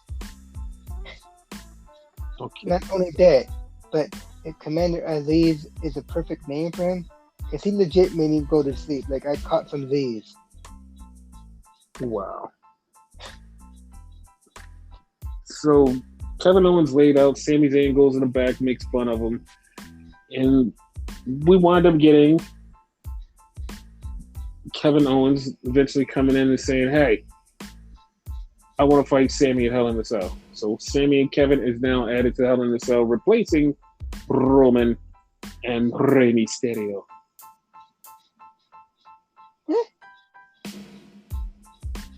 Then we had a Battle of the Crown.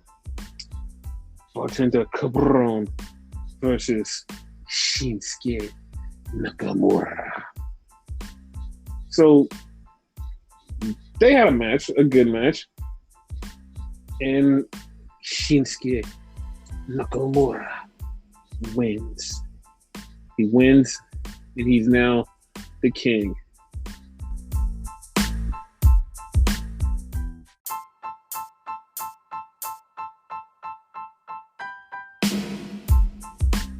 Was on Twitter crying, saying, "Congratulations." But Xavier, you're going to get your shot at the King of the Ring eventually, because either later this year or early next year, the King of the Ring tournament is going to happen. So don't cry. You're going to get your shot. It's fine. Don't cry. So what's your thoughts on Nakamura being the King of the Ring so far? They gave him something else to do finally, Yes. and it fits because like he's been the king of strong style for years. So I think in New Japan, didn't he actually like wore a crown at one point? That was only for like the Wrestle Kingdom show, but yeah, he is At the least, king of the strong style. Yes. yeah. So like it fits. Yes.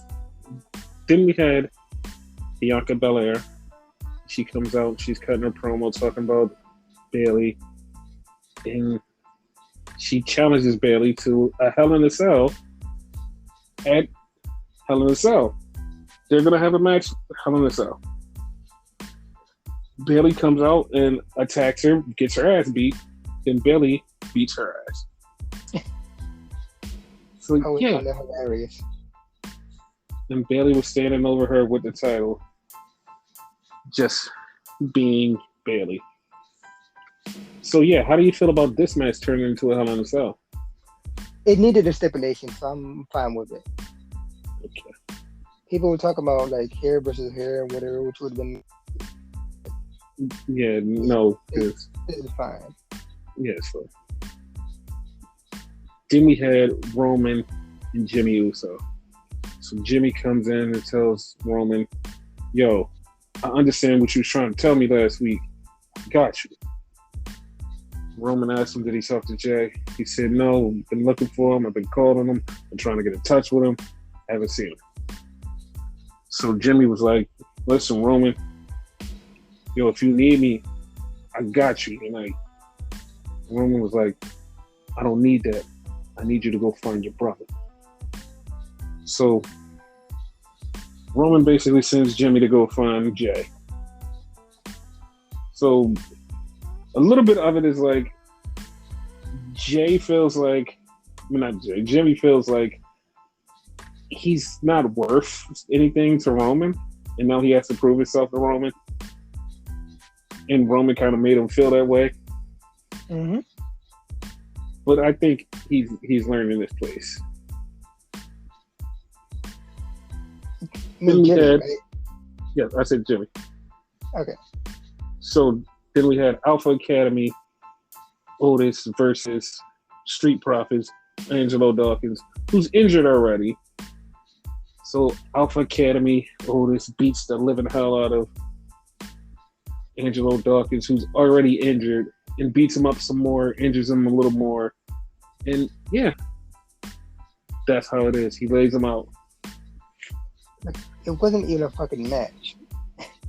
Yeah. And then we had a backstage segment with Cesaro talking to Caleb Braxton, and then all of a sudden, the loving Joker showed up, and he said some stuff to him, and Cesaro flipped him out of his chair, and he was mad. So that's a thing. Then we had the main event, Roman Reigns versus Rey Mysterio in a Hell in a Cell. And automatically you're like, oh, Ray's gonna die. Ray's definitely gonna die. First 5 seconds of the match, Ray hits him with a chair, hits him with the fire extinguisher, hits him with some other stuff. Ray just starts fucking up Roman. And he's literally getting a lot of offense in. It took Roman a while to get offense in on Ray. The thing that pissed me off about this was commercial breaks. That pissed me off. Commercial breaks. So Roman and Ray they had a fantastic match. Ray blocked a spear. It was a lot of fucking situations. Ray hit the 619 on the post on Roman, and then Roman picked Ray up and powerbombed him over the ropes through the cage. It's like, oh. Then he grabbed him, brought him back in the ring, and did a new variation of his choke and choked out Rey Mysterio, and he tapped out. They raised the cage. Paul Heyman and Jimmy Uso comes down to pay respects to the tribal chief. Rey Mysterio's getting up. Roman is angry. Roman grabs him and chokes him out again. Then he lays him out. And I'm expecting Jimmy to come in and stop him. Jimmy's just standing there. Jimmy's just looking. Roman chokes him out again. Paul hands him the title. Roman goes over there. Rey Mysterio says, "Happy Father's Day." And the show goes off the air. That was the icing on the cake. Happy Father's Day, though. Yes. I love it. Yeah, this was a good show. So that was SmackDown. Yeah. So let's go over the Hell in a Cell card. Okay. We have Alexa Bliss versus Shayna Baszler. Who do you think's coming out alive? Alexa with some fuckery. Same. Rhea Ripley versus Charlotte. Who do you think's coming out of that? Champion.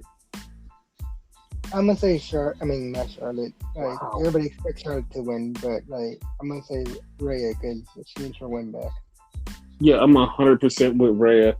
I wish this was kind of at WrestleMania, even though it's now. But like, I'm totally fine with Rhea keeping it and then facing Nikki Cross afterwards. Like, yeah, that's cool. We have Drew McIntyre in the Hell in a Cell versus Bob Lash for the world title. Who do you see winning this one? Like, I love Drew, but I hope and pray that it's Bobby. Because, yeah, we can't keep going back and forth. Because this is Drew's last chance. That's the name of this match. Mm-hmm. Hell in a Cell last chance. So it's the last chance for Drew. It's not the last chance for Bobby. Like, they never, like, phrased it that way. So if Drew wins, this shit's going to continue. They've been going at it for, like, feels like a year. So. Here's the thing, right? Mm-hmm. I want Bobby to win for one simple reason. Okay. I want him to fight Brock Lesnar. Yeah, there's also that. But I want the feud over. Yeah, that too. But like, I want Brock Lesnar versus Bob Lash at SummerSlam. I want that. Yeah. I want that so bad. Then we have Cesaro versus Seth Rollins. Who do you see winning this one? Cesaro. Me too.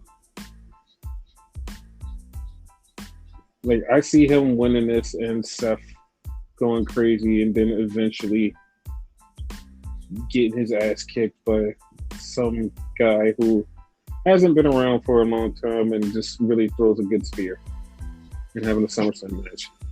Yeah, that's what I see. Bianca Belair versus Bayley. Hell in a Cell. Who do you see winning this one? Bianca, because once again, like, everybody would expect Bayley to win because she's been in a couple of Hell in a Cells. Mm-hmm. But like, Bianca, in fact, I must say, like, this match is going to steal the show. Yes, the reason I'm saying Bianca is because she's lost to Bayley every match she's had except for the last one, and like, she needs to keep getting her win back, and like, that's cool. And plus, we need to see Bianca go somewhere else with another feud. Mm-hmm. Like, nothing. This is Bayley's match too. Yeah, like, it's nothing against her. It's just Bianca needs a new feud. Yeah. Like, keep her fresh, new feuds. That'll be good.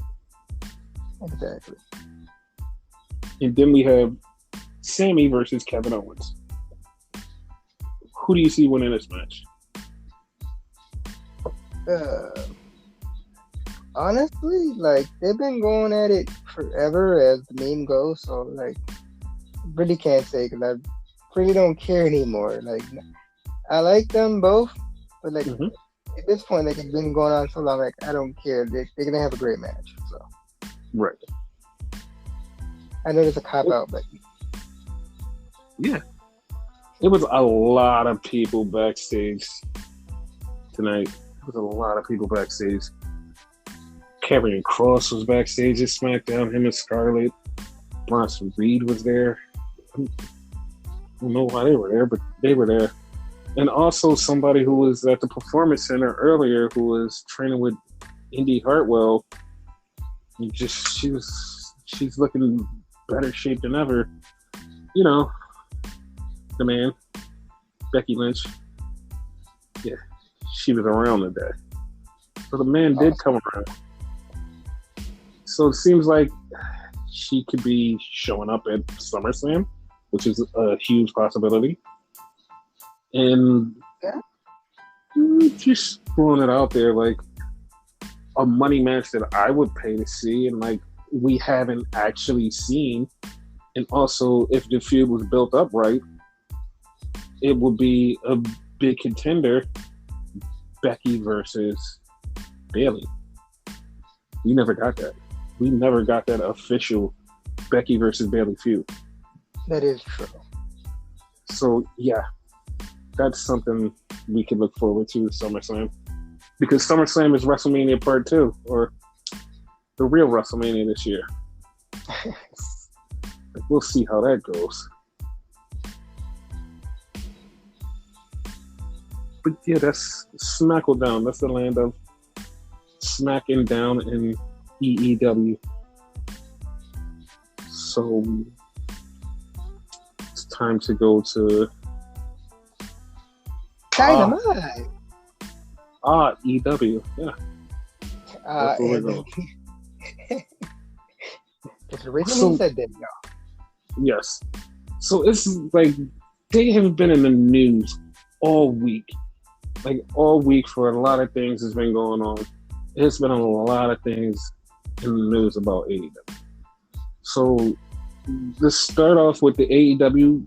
They had a Forbes article talking about the future of wrestling and how they're progressing and they're a big deal, and a couple of things that like I understand, but like it kind of was like a lot of poking of the bear, where they kept mentioning Vince and WWE, but Vince by name. It was like, okay, we understand that you're a group and you're growing and you're going to be the next big thing, but you keep just mentioning WWE. Like, if you just said it like one time, like, oh well, yeah, like we're the next big thing, and like we'll overthrow WWE. It's like, okay, cool. Like you had that shot. I don't want them to keep mentioning WWE. It just like it bothers me because it's like it feels like that's all you care about is we want to be better than WWE. We want to beat WWE. It's like, dude, like you're growing the company. The company is growing fine. It's good. Like you're not like if you're going to be the next big thing, just be the next big thing. Just stop comparing yourself to WWE. Like just stop. Like because it's just like you're doing your own thing. It doesn't matter about them. Like don't worry about them. Don't even acknowledge them. Like fuck them. Like it's like you're doing your own thing. Stop acknowledging them. Just do your own thing. And then like a couple of other articles, and it was like, move over, Vince. It's like, dude, like why do you keep poking the bear? Just leave it alone. Just leave it alone. Like you're doing your own thing. Like you're growing your company. Leave it alone. Like at this point, like your fans are saying like WWE, like new WCW, yada yada yada, right? Mm-hmm. And that narrative, and mind you, like I'm not being a WWE mark or whatever. I'm, you know. You mean E-drone? E-drone. I hate that fucking terminology. Or whatever, you know, whatever you want to call it. But like, in all reality, like them using that mentality, oh, we got WWE. They're being WCW. But that's the reason WCW died, if you really think about it. Had WCW focused on themselves, maybe they would have been around still. You know? Maybe they would have won, in fact, you know?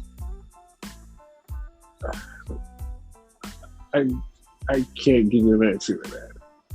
I can only give you an answer to AEW. I can't give you an answer to that because we don't know. No, we do know. It was way too much tangled inside of like that. It was way too much tangled inside. That's why it's like way too like just the easy narrative to say that they were just trying to kill WWE was the reason they died. It was like that's like putting just a coat of paint over like this broken glass shattered drywall, because like everything in the inside was already falling apart, just because, not because they were trying to be WWE, it was because they mismanaged money, they mismanaged like things. They horribly in the inside just like totally just gutted themselves, because they were like, hey, we have all this money, we can do what we want. But then you started to get the creative and you're like, hey, we don't know how to create things. Hey, let's hire somebody from WWE so we can try to be on that level and be better than them. Wait, no, we can't. Okay, well, we'll just lose Eric Bischoff to bring back the old WCW stuff. Oh, I forgot how to book. Oh, well, now we're running out of money and we don't want to give you money anymore. Okay, well, we'll just keep doing the same thing. Oh, let's just start throwing stuff at the wall and see what sticks. Oh, now we don't care because you're losing ratings. Now we just want to get rid of you. Like, it was so much more than just like them trying to beat WWE. It was just, they were just falling apart. And like, I don't want that for AEW, but like, I do have to mention some more stuff that like I said, we found out throughout the week. So one thing, would you say that played a part in it though? Them focusing on that? No, that wasn't it. That wasn't. Okay. That wasn't. So AEW is going to New York. They're going to Queens, the Arthur Ashe Center, which is like, it's a cool place because it can be either indoor or outdoor show. So that visually will look good, and that's going to be called the AEW Grand Slam. Something that was actually disturbing about reading the Forbes article, a couple things were disturbing. But one of the things that was disturbing was them saying that AEW was in the red, which I immediately seen that and was like, that shouldn't be possible. Like right now, that shouldn't be possible. With AEW, the success that they're having, the stuff that they're doing, it shouldn't be possible that they're in the red. Like, they should be in the black. Them being in the red just didn't sit right with me, because it's like, oh, they owe like $46 million. And it's like, wait a minute, that doesn't seem right. Like, that doesn't seem right. Like, AEW is thriving. AEW is like flourishing. What is happening? Like, how did they even get to this point? And they're like, well, most of the money is now tied up in the video game. And it's like, yeah, video game be damned. Like, the video game is going to be hot. And I've seen like some of the stuff about the video game, which you're going to talk about in a minute. But yeah, how did you guys get in the red? Like, what did you overspend? And I understand that you have like this money, and like you can also go tap the daddy and say, hey, Dad, can you give me this little loan to help the company? But at the same time, it's like, how did you get here? Like, you just signed another contract for like an extension in TNT and TBS. Like, how did you get here? And like, why are you even here? This is year 2. You shouldn't be in a red in year 2. Like, you should be in a black and you should be working backwards.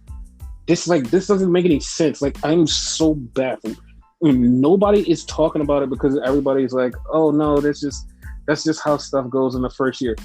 No company in the first 2 years goes in the red immediately. Like, it's something wrong. I don't know what it is, and it feels like a shot to me that's pissing me off, because it's like, you guys are doing good.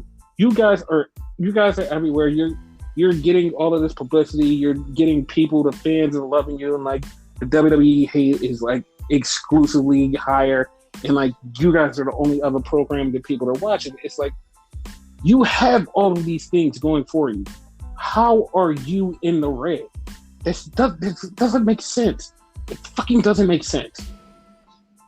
Like, correct me if I'm wrong, but I don't even think Impact, when they were in their second year, they were already in their red. No, Impact didn't get into the red till later on, like 4 or 5 years, 6 years down the line.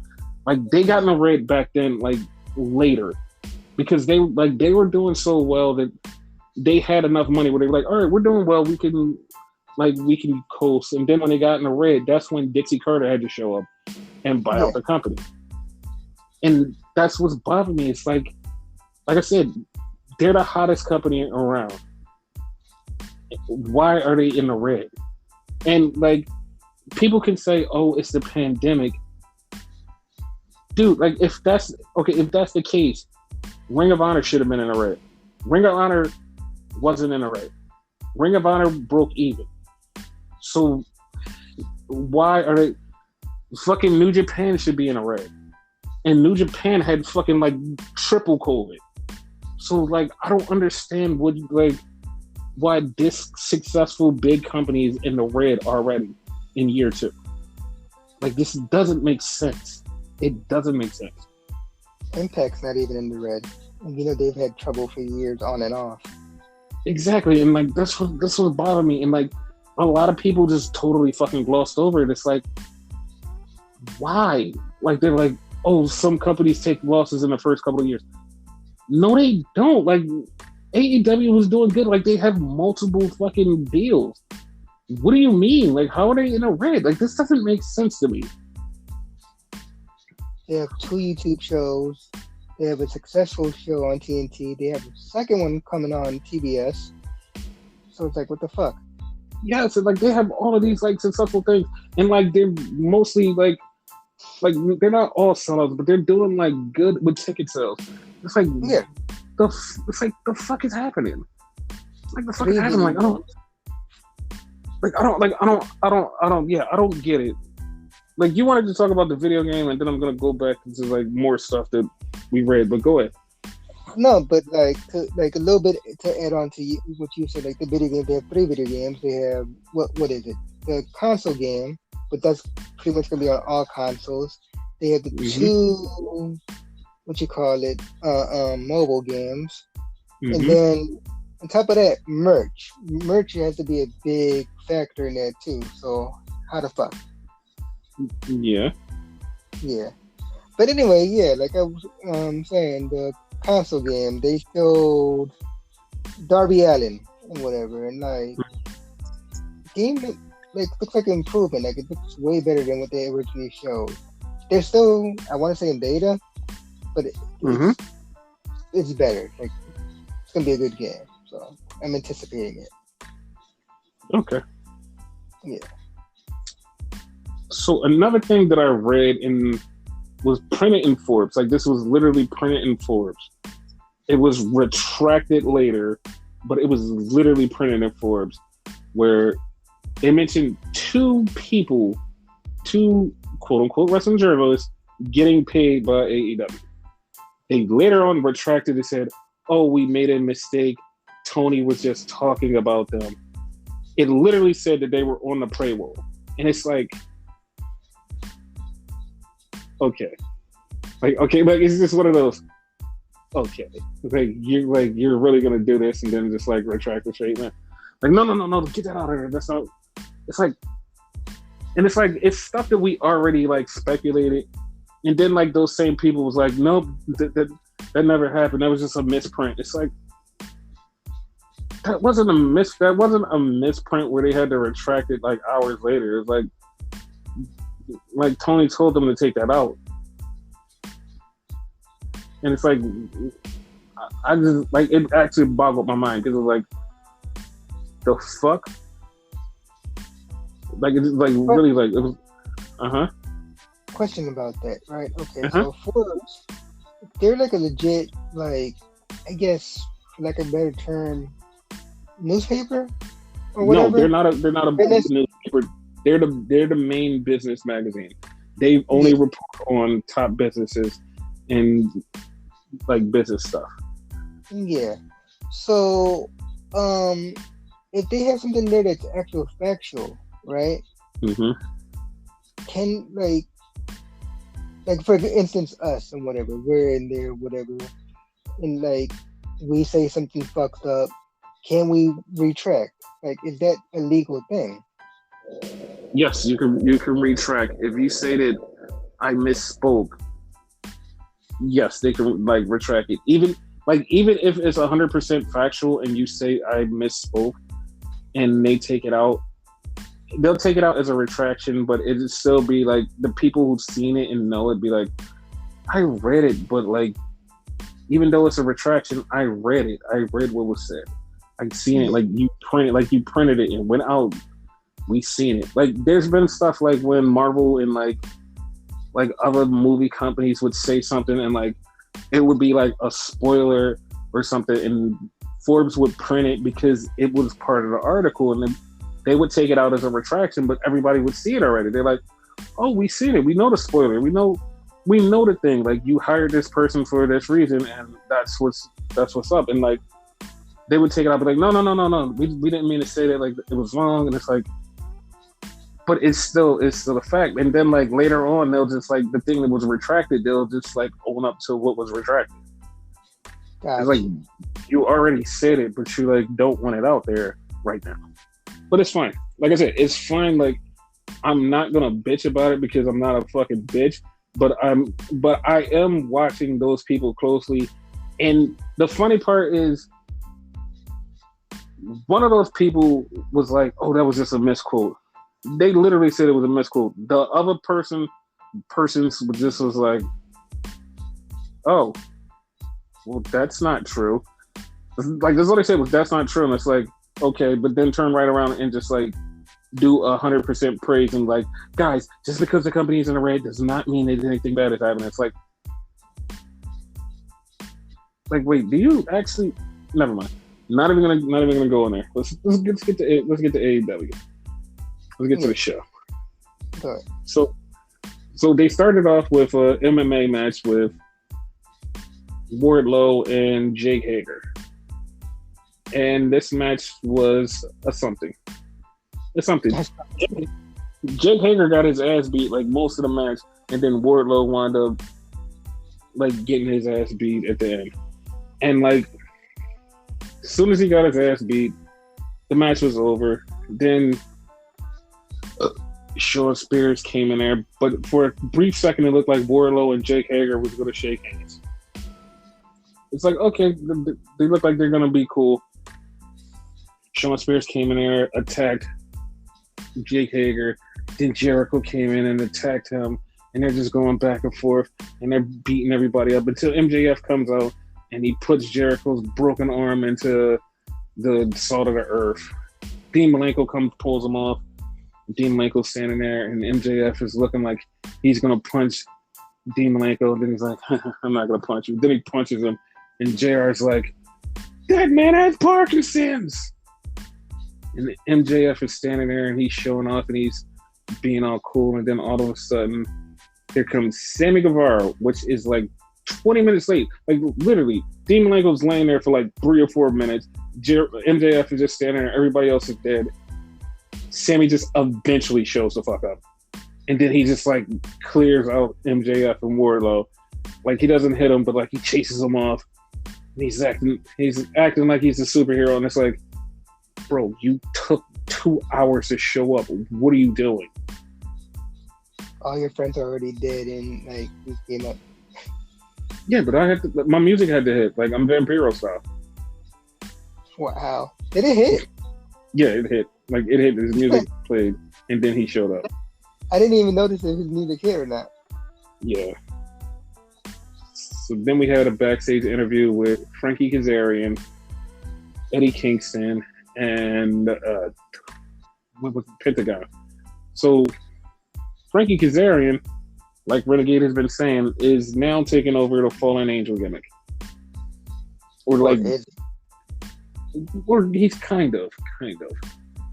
So he cuts his promo, then Eddie Kingston cuts his promo, then Penta says Zero Miro, which did not fit with their promos that they were already saying. But it was okay. It was okay. Then we had Team Taz, and Team Taz are talking, and Powerhouse Hobbs next week is going to take on Hangman 1-on-1. Yeah, I think it is Hangman. Yeah. I totally forgot. But like, it's a lot of dissension in Team Taz. It looks like that's going to fall apart. Because he's pissed off because they left him hanging. Yeah. So, and Brian Cage wasn't there either. So. Mm-hmm. So then we had the men of the year versus Darby Allin. And it's like, okay, Darby held his own in this match. Darby even got a hot tag to Darby Allin.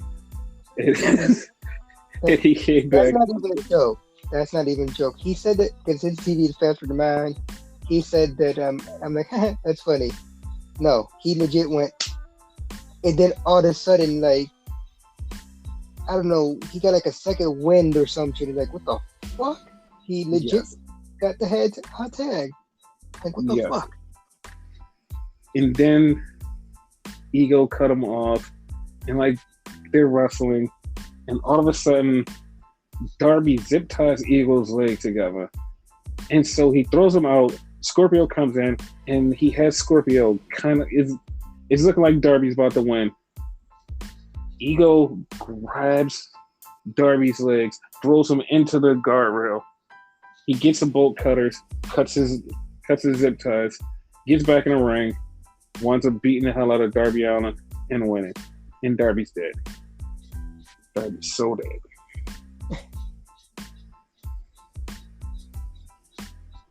So then we had freshly squeezed Orange Cassidy versus Cesar Bonomo. And throughout the match, which was weird as fuck, it just was weird. It was weird. I don't know why, it was fucking weird. So throughout the match, every time Orange Cassidy would get thrown out, one of the wingmen would spray him with spray tan. Then they put the jacket on him. Then they tried to comb his hair. Like they tried to style him up because this whole thing is about Orange Cassidy didn't look good enough for them, so they want to make him dress like a human. Orange winds up getting a win, but actually Orange Crush punching the shit out of every one of the wingmen, including Cesar Bonomo, and getting a 1, 2,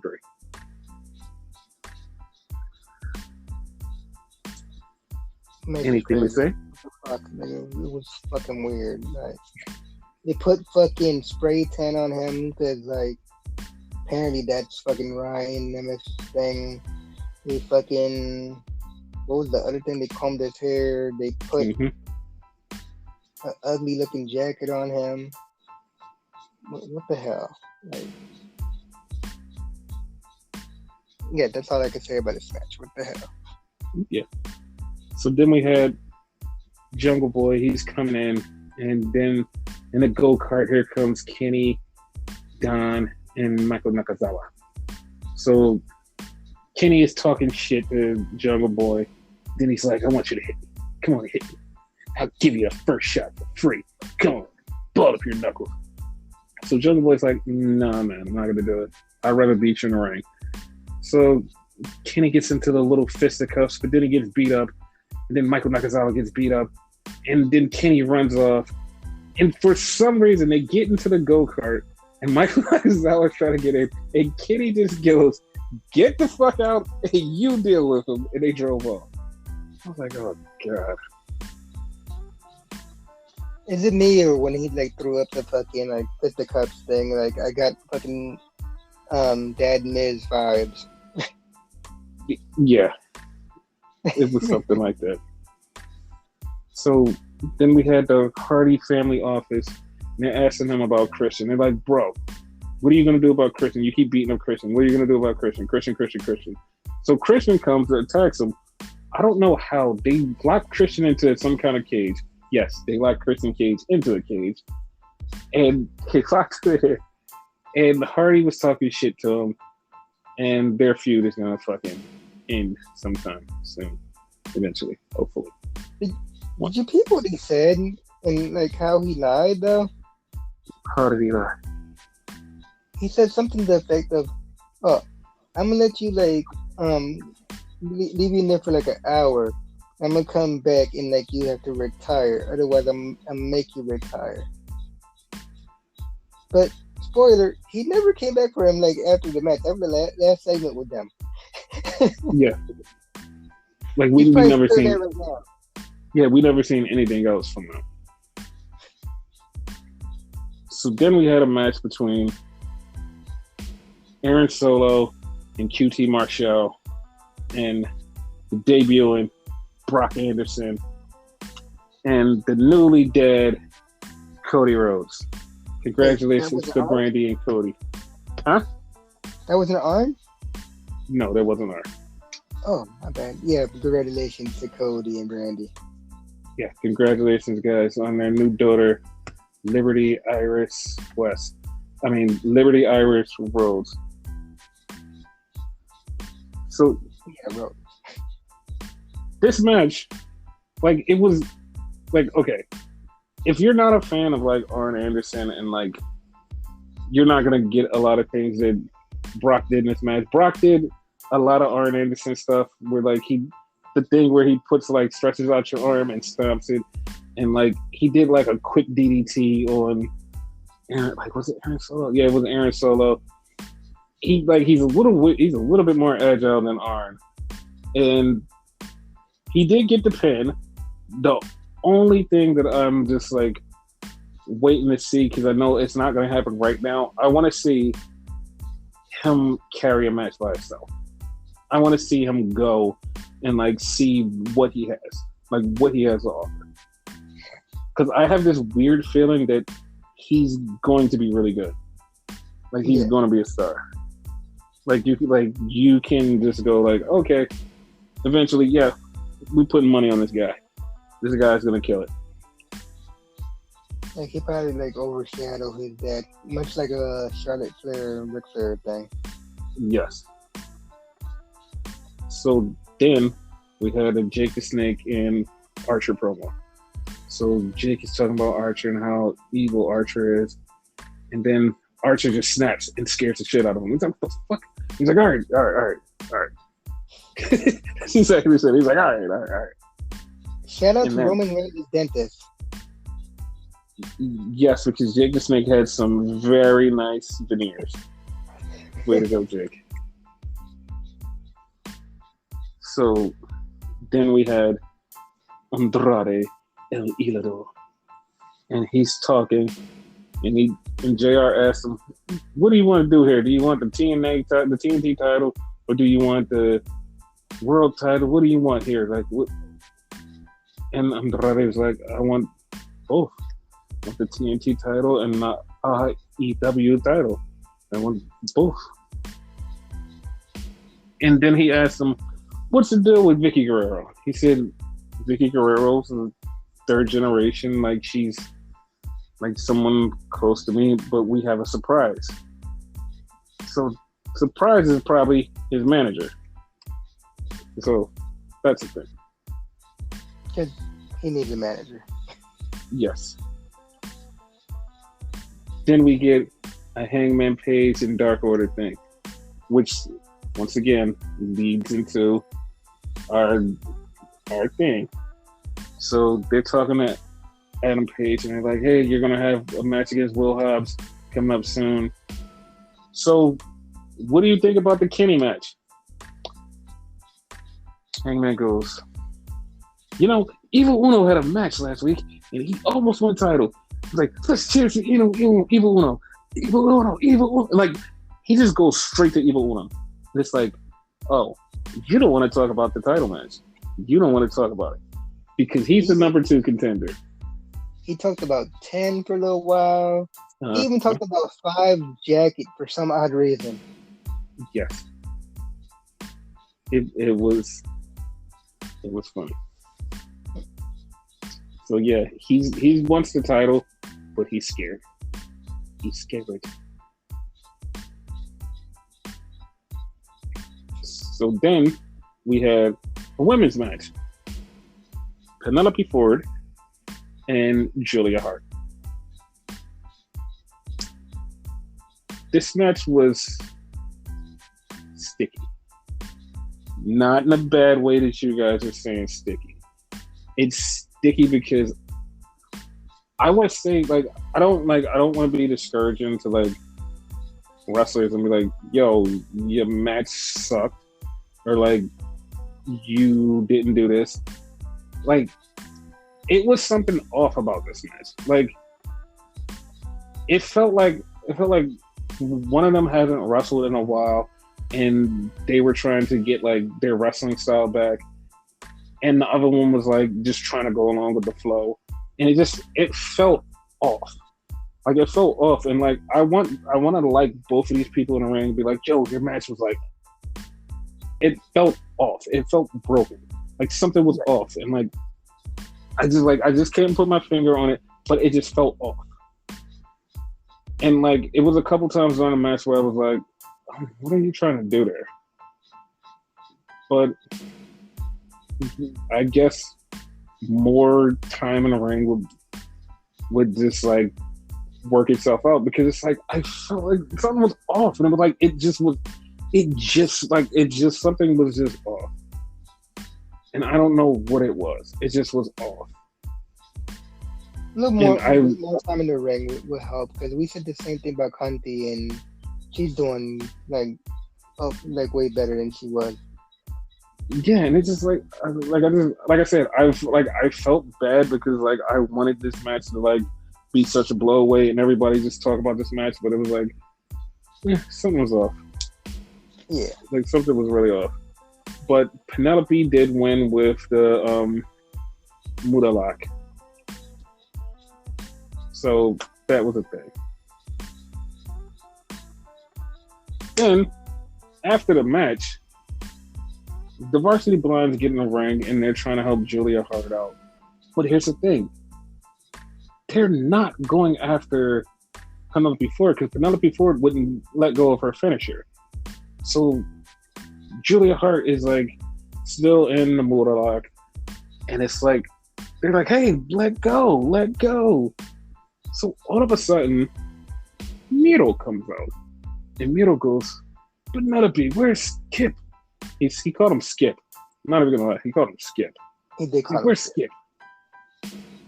And then he's like, I don't like that it's men trying to beat up on a woman. So he just knocks Griff Garrison straight the fuck up out. Griff Garrison is just knocked out. He's just done. And then Flying Brian Pillman comes off the top rope with a clothesline, and JR just straight up goes, Flying Brian Pillman hits him with a clothesline. And I just stopped for a minute. I was like, that's what kind of, well, technically he is, but not, but you know JR. And it was like, it just was funny. So now it seems like Pillman and Miro are going to have a match, which they did announce later. Yeah, why not? Yeah, then we had a match. A backstage segment with Britt Baker, DMD, and Reba talking to Tony Schiavone, and they get excused by Vicky Guerrero.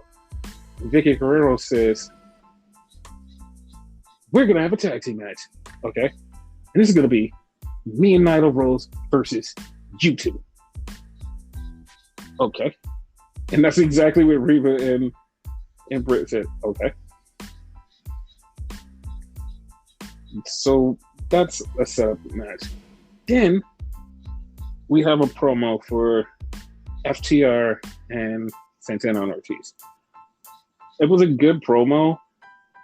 It's the thing that weirds me out about this promo is they had FTR like the really rich guys. Like FTR's are rich guys with the suits and the Learjets and the cars.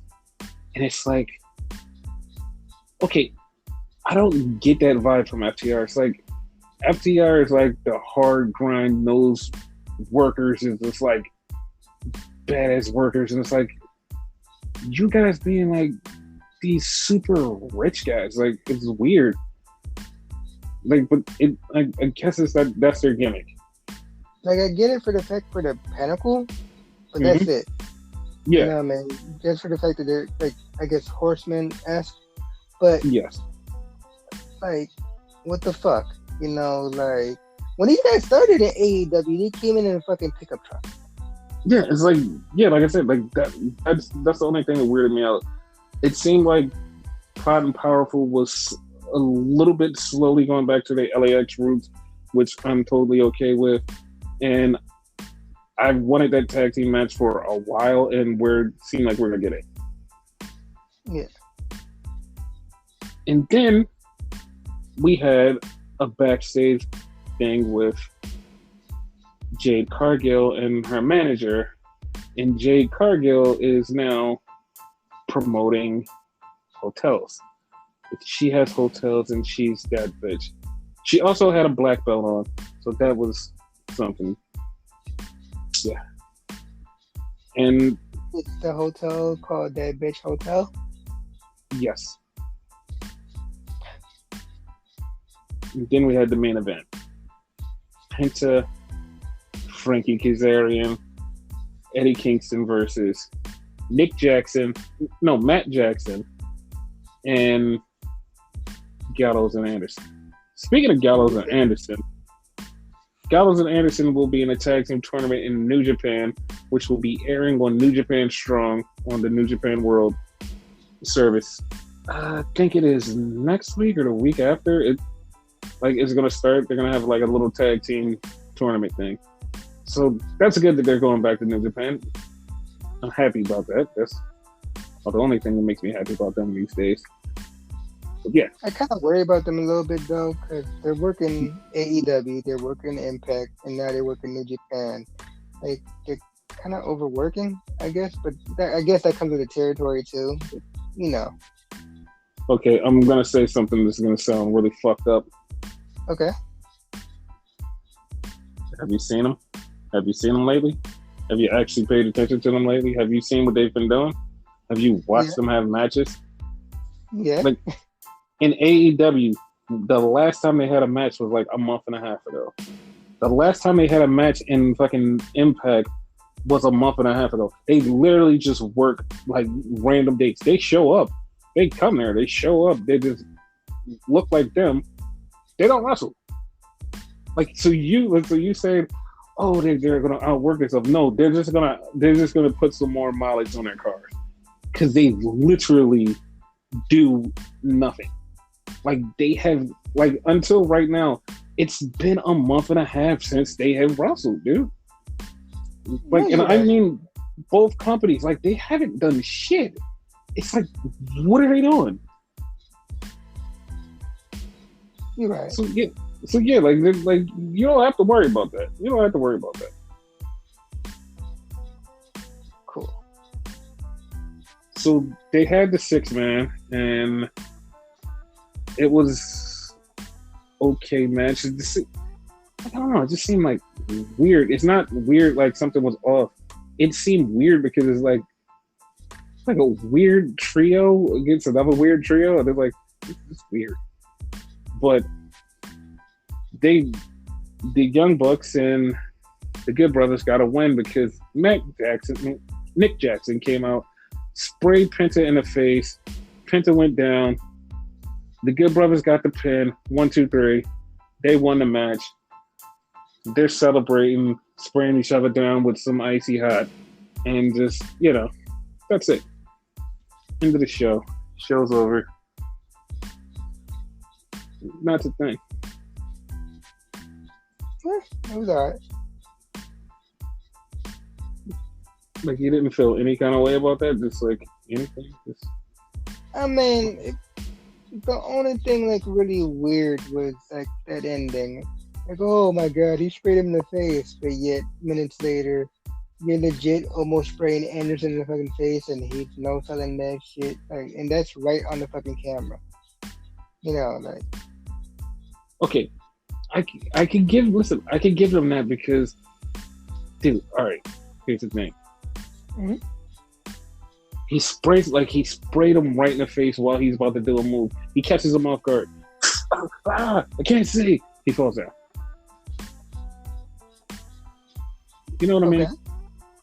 So but like then Anderson is getting sprayed in the face. Like I see it coming. I'm cool. But then like he was blinded within the match though. But like, for me to tell me they fuck up Anderson's vision. So like. You know what I mean? Like, if I'm right in front of you right now, I'm like, yo, Viper, I'm going to spray you. Like, okay. My eyes. No, I'm going to close my eyes because I know that you're going to spray me. But if you jump up on a ring while I'm about to jump, and you just go, I got you, bitch. Yeah, that's going to fuck my eyes. Anderson's eyes was wide open. So was Matt, too. Because, like, he got Matt, too. But, again, he knows how to do it. Yeah, but like they know sort of, but it's perfectly fine. Like it's fine. No, but like when you see it coming, you can kind of brace yourself. It's like, oh, it's cool. It's fine. Yeah, I get that, but it just Yeah. like the blinding factor, like the pain factor that works. It's the blinding factor that I'm talking Yeah. Also, before we get off of the AEW thing, we want to give a shout out to Renee Young and John Moxley for having their baby. about. Yeah, So yeah, like babies all around. Babies, babies, babies. AEW babies. A lot of AEW babies. Good for you, babies. freaking Stork been working overtime. Damn right.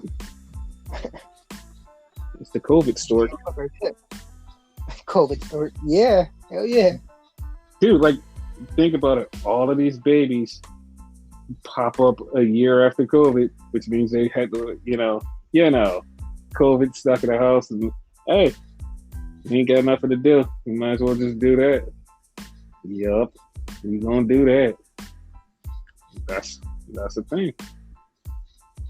Yeah, like wonder if Maury's still on. Like that would be like a bunch of episodes for COVID. Wow, did you just? I'm not even gonna touch it. Not gonna touch it. Moving on. Yes, we're just gonna move on. So, any other wrestling news you want to talk about? Any stories? No, the only thing I really had was the game thing. So. That's all you had was the game thing, like. And that really wasn't even that important. So, yeah. Why not? Why wasn't it important? As them, they should have showed more. Yeah. I don't know. Oh, wow, no. I actually thought, never mind, dude. Never mind. Do you have anything, sir? No, I got all the stories out that I think that were stories that needed to be out. Like, nothing really else. Just stuff. The Forbes thing, that was like a real important thing. So, yeah. Mm-hmm. Yeah, so like it's really nothing else to say but just the signature. Corona baby. Wait, what? Corona baby. Yeah.